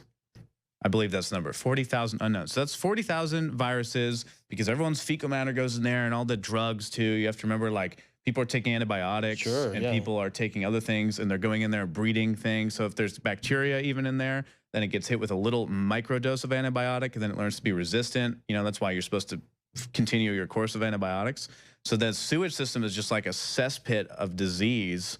And it's funny too, because we could sit here and say, oh, well, Africa doesn't have an amazing sewage system, so that's probably why our sewage system is supposedly so first world. It's already breeding diseases in there, right? So think about that. Our sewage system, which is actually made to do what it's doing, is already breeding disease. Right. Imagine in Africa, where their sewage system is basically just, you know, streams down the road or whatever. Sure, and the evolution of all those viruses in our system, you know, is probably hastened or speeded up by the fact that there is the toxic cocktail of all kinds of different pharmaceutical drugs that are being pushed down into it. Yeah, I know when you test the water if you test the water out of just about any water table, you know, it includes all kinds of different compounds that originate from pharmaceuticals. So it must be creating this this universe where these viruses are having to selectively overcome all these different sort of pressures. It's that like they have an arena. It's like a gladiator arena of disease. Exactly. And they're learning how to cope with it. And also, Africa doesn't have the system we do where 70% of all the antibiotics are going to livestock in the United States. So they're pumping up the livestock as a preventative, like, oh, here, just have some antibiotics, right? So they're dumping them into livestock. We're eating them. It's just going through so many different cycles, right? Instead of just us taking them, going to the bathroom, it's going through the animals, going through us. Every single cycle is another potential mutation. Every single cycle is another potential issue. So that's why the scientists say, you know, it's so funny that we're focusing on all this stuff. We're sitting here talking about whatever is superbugs are going to be the thing that we really, really should be afraid of. And it's not just to sit here and be like, oh, you're all going to die of superbugs. It's not the case. It's just we need to upgrade our level of thinking as a country on so many different things, like arms deals with Saudi Arabia, like voter hacking, like all of these things. Exactly. And that's in addition to stopping the thing that might kill us, which is superbugs. Right? Exactly. And that's an interesting point because also from the American Council on Science and Health, there is a new superbug that has emerged. They call it Elizabeth Kingia. And it's been an interesting thing for them because they were having a real hard time tracking down where it was coming from. They were able to isolate a certain some specific traits as to what this disease was doing as far as its symptoms were concerned and some of the root causes that they were discovering, but they couldn't figure out exactly what the vector was, which means basically where it was coming from. And at first they thought it was mosquitoes, because the mosquitoes can carry it, which is kind of scary in its own right. I mean, mosquitoes are like these airborne little disease carriers. Yeah, little disease darts that you know might. Luckily, that for some reason they don't like me, but they sure, you know. Thankfully, they can't transfer HIV. Thankfully. So what this article basically lays out is that they suspect that what's happening is just almost exactly what you were just describing, is that hospitals, which are basically where all the people that have diseases and sicknesses congregate, and then are treated with antibiotics and are, you know, kept in quarantine, et cetera. So that's also a very, you know, it's a perfect breeding ground for these viruses and like MRSA, a type of superbug. Exactly. That you go in, and of course, there's people going through with all types of chronic disease, all types of bacteria, viruses, whatever. It's all congregating, and then the scalpels and the tools, they don't wash them properly, and they're transferring it. I mean, a lot of people know the one major risk of surgery of any kind is, of course, not just the surgery, it's getting a type of virus or bacteria from the procedure because everything's not exactly clean. Sure, from the environment. I mean, you could just be going down the hallway and somebody sneezes in the air or something, and you could catch something, especially when you're in a weakened state. And I think that's what this all comes down to, is that our Western way of life, you know, the McDonald's lifestyle, the you know, the food that we're getting that's been irradiated and grown over and over and over and over and over on soil that doesn't have, has been leached of all of its nutrients, et cetera, has weakened us, you know? Oh, 100%. And so basically at the point in our lives, and by lives I mean collectively as humanity, that we should be utilizing the technology and the knowledge and the collective, you know, knowledge and wisdom of, you know, the ancients, who we should respect, and all the people that are doing awesome research today. The ancients are just us, if you think about it. That we should be stronger as opposed to weaker. And, you know, it's kind of interesting. I wasn't really even going to talk about this, but it kind of dovetails into this, and that a new study finds that men are weaker today than they were 30 years ago, and that means just physically. There's the Journal of Strength and Conditioning and Research did some tests, you know, on grip strength and predictive strength and push-ups and things like that, and they found that on average, men today are an order of magnitude weaker than they were just 30 years ago, and as far back as they have data. And so, you know, I think that there's probably a lot of reasons for that. One of them is probably sociologically, we don't really have to go out in the fields and chop wood anymore, and, you know, literally go out and hunt. We're kind of getting in our cars and driving to the grocery store. So there's a lot of that necessity for physical action has been removed from our lives. But if you think about it, there's a parallel there too, in the way that we find and seek knowledge. You know, we used to have newspapers and books, and I'm not saying that those were perfect either, but a lot of times now the news comes to us through specific channels, and people are stuck in little echo chambers. And it's interesting that I talk to people, you know, and frankly, it's actually pretty rare that I find somebody that's actually like a Hillary supporter and a dyed-in-the-wool Hillary supporter in real life. On the internet, they're all over the place. And I don't know where they come from because I've never found one. Very few in real life. But if you think about it, those people that watch CNN all day long or watch MSNBC, they are being weakened.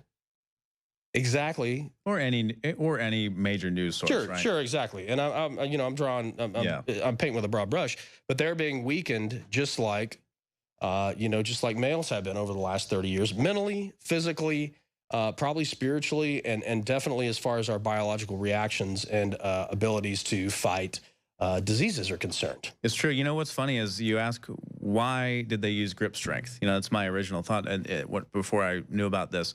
Why would they use grip strength? You think, oh, of course, farmers back in the day, they're going to be grabbing stuff. Grip strength, that's a weird one. Grip strength is the #1 indicator of overall strength in the whole body. The concept is that they've done research, and if your grip strength is greater, it generally means with some good probability that your entire strength of your body is in line for whatever reason. And if you have good grip strength, you live longer. So if you have poor grip strength, you tend to die early. So if you think about that, correlate it to the baseline of strength and the baseline of intellectualism and the baseline of immunity, we have lowered our baseline. That's why these things are also circumventing our defense systems like the superbugs and everything. We have gone from here, and think about how long that took. Think about the however many years you want to believe that we've gone here, maybe, you know, thousands of years, millions of years, billions of years, whatever it is. How long did it take our body to develop those bacteria that sit in our gut that protect against every single thing we do? How long did it take to get the bacteria on our skin that we wash off every single day with antimicrobials every single time? How long did that take? All it takes is 2 weeks of eating McDonald's to get rid of all of the good bacteria pretty much in your gut. They did a study at a university. They had someone eating McDonald's, and they found that it killed a lot of the good bacteria that was essential for immunity and processes of the body, right? So it takes 2 weeks from millions or thousands or whatever, millions and millions of years, culminating that perfect microbiome to help you not die. Now, remember, not to help you feel happy and go lucky, to help you not die, to help your consciousness not go away, okay, that we've developed this defense mechanism. And what do? We don't curate it. We don't go out and do as the, you know, so-called ancients was really just us in another time before we became like these weird creatures we are. And now we eat McDonald's. And now we eat, not just throwing out McDonald's, now we eat crap, all right? Now we drink crap, we eat crap, we read crap. Our intake is a lot of crap. Sure. And what happens is our baseline of everything goes down. And then we're kind of like half the people we were before, right? So then we get hit by these things, and we get hit by everything, and it seems like our defenses are lowered, because they are. They really are. We're just piling it on. And this beautiful thing that is our body that has taken so long to curate and develop, and our ancestors fought so hard and like fought wars and had to fight bears for their lives and things like that. We come to this point and we get triggered on Twitter. Exactly. And when you take a look, you know, you look at this landscape across the board of all these attacks on what I believe to be our humanity, is it would take a very incredulous person to not assume that it was you know, symphonic, that it wasn't very specifically weaponized, or that it wasn't done you know, with this very specific intent. One book that I always go back to is the Edward Bernays book on propaganda, where he basically has broken down everything that has happened since then in the 20th century as far as information technology and the way that people have controlled the flow of information is concerned. And I mean, it's literally prophetic. You know, unfortunately, you know, you've heard that phrase, the book 1984 is not a manual. Well, that was a manual for the globalists. They literally is also a manual. Exactly. They literally read that and said, wow, okay, we're going to try this out. And if it works, we're going to do it. And so across the board, we're being attacked physically, mentally, I believe spiritually too, from every angle, so that we can be weakened and controlled. And so that's why when I see people that are snowed by, that are held in the thrall of the message that the media is putting out against somebody like Donald Trump, who Alex always says is not perfect. Of course he's not perfect, but he represents the antithesis to all this weaponized, you know, dare we say evil? Dare we say evil? All this weaponized control that is being pointed at us. That it makes me really sad for these people that are so steeped in that narrative that they're just frothing at the mouth, and just like you were saying, they go on Twitter and they get triggered by something that their sensitivity is so high and so delicate on that point that it can totally throw them into a spin. You know, it's funny also, you talk about the so-called motive, right? And that's where people start arguing and getting crazy and everything like that. Is it like evil, they want to just ruin you? Or is it they don't care, they want profits or whatever? I think if we look at it on a micro scale, it's easier to understand. As above, so below, right? Now, think about this concept. There's no such thing as true advice. What does that mean? In most cases, not always, some people really just want to help you. But if you ask someone for advice, they're generally going to give you advice that benefits them in some capacity. Right? An average person, let's say you ask your significant other, like, should I go on a trip with my friends? And they're like, oh, it might be too cold up there. They want you to stay, right? The advice is generally not just pure-hearted, like whatever you want. People aren't walking around every day just caring about your happiness all day. Let's just say that, right? Form of manipulation. Take it a step further. There are very manipulative people out there that manipulate individuals, maybe one individual, two individual, whatever. The people that rise to the top are just horribly, horribly good manipulators that want power and control, and they're willing to do whatever they can to do that. So does that mean, oh, wow, well, there couldn't be possibly anyone that would pay off the media or rig voter systems? Like, come on, are you insane? There's people that eat people. I mean, are we kidding? Are we living in a fake law land? There are people that do way worse, horrible things on a micro scale. Like you go see, oh, that guy over, such and such county, he went and, hurt little kids and like killed them and stuff. And you're like, wow, that's horrible. But you don't ever equate those kind of people to the politicians. You're just like, oh, well, they have our best interests in mind. Right. No, they don't. The same crazy people that could do something like that are also capable in rising in the ranks because they're willing to manipulate, extort, and do horrible things. And when they get to the top, what do you think they're going to do? Have a renaissance of ideology where they decide to be good people? No, they're just as screwed up. Exactly. And I think, the bottom line is that we need to help humanity break their conditioning. Yes. I know that everybody that watches this show is aware of and conscious of all the concepts and ideas that Alex covers and all the great staff here at InfoWars.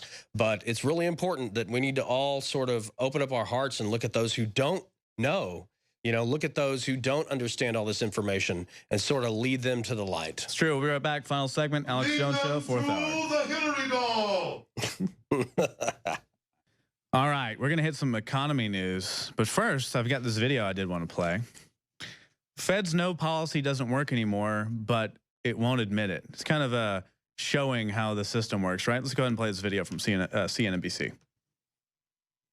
They know that monetary policy is not effective anymore, and this is a broader conversation. Also, it's not effective anymore because there's a lot of people out there who do believe it's still effective, and certainly in Europe and Japan, a lot of people are putting their careers and capital on the basis it does work. Well, I think they all know it's not effective, but no one is going to tell us. They're never going to admit it. They're central bankers. Certain things central banks can tell. Certain things central bankers cannot do. We spoke a couple of weeks ago about helicopter money.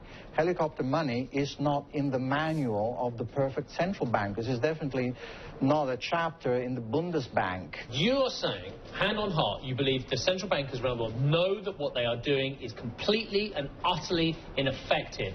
And you're also saying central bankers refuse to tell us that, and they also don't know what the Naira is now, and they don't know really what to do. That's slightly worrying if that secret gets out. I think it is worrying, and I think the first place to look at is Japan.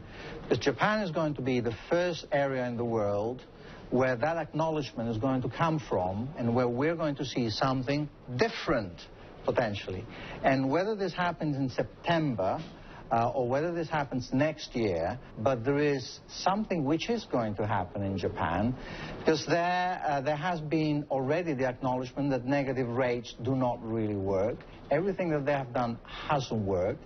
And it seems to me that monetary financing of public spending or fiscal policy is where we're going next. I love that. I'll tell you what. I like how he goes. Also, are we going to break this on CNBC? No, we're going to break this like 20 years ago. I mean, this is wow. The feds don't know what they're doing and broken on InfoWars 20 years ago. Exactly. Though the feds don't have complete control. They don't know what they're doing. Totally insane. You know, one thing that I found that kind of interesting is that it harkens back to what we were talking about in the last segment. Is that he's basically saying that Japan is the canary in the coal mine, and you know, Japan has had a really interesting economic history in the last 20, 30 decades. I mean, they came from nothing. They came back from the war. They're a big powerhouse. And then in the 80s, they totally bought everything, and then they tanked, and they had the lost decade. Anybody who knows about economy knows all about that. But one thing that's interesting is the parallel that we were just discussing is that sociologically in their society is dying. They have a negative birth rate, and the vast majority of the men, refuse to even engage with the women in any meaningful way. Really sad. And it's really a decaying, weird society that is probably the wet dream of the globalists. I mean, they're going to be a robot-run technocracy. We're going to blink and it's going to happen. No, it is. And you had some news about Caterpillar that you want to talk about too. Well, yeah, no, when I was when I read this, it made me think about this article that I read on I believe it was Zero Hedge about Caterpillar, the manufacturer of heavy equipment. They make big, huge tractors. They make all those basically heavy equipment. Well, they're a leading economic indicator. They've been down for 44 straight quarters or months, I believe. And last month they were down by 20%. So that means we're headed somewhere, and it's not going to be good. Thank you for. But everything's going to be fine. Yeah, exactly. Everything's going to be fine. The people setting monetary policy know exactly what they're doing. Everybody go back to sleep. Let's go back to talking about Ryan Lochte and his weird little I accidentally got robbed in Rio thing. And you know what? It doesn't mean it's all bad, but at least you got to think for yourself. Alex will be back tomorrow from 11 a.m. to 2 p.m. Central. This is the Alex Jones Show. Anthony Gucciardi and Buckley Hammond. Thank you for watching.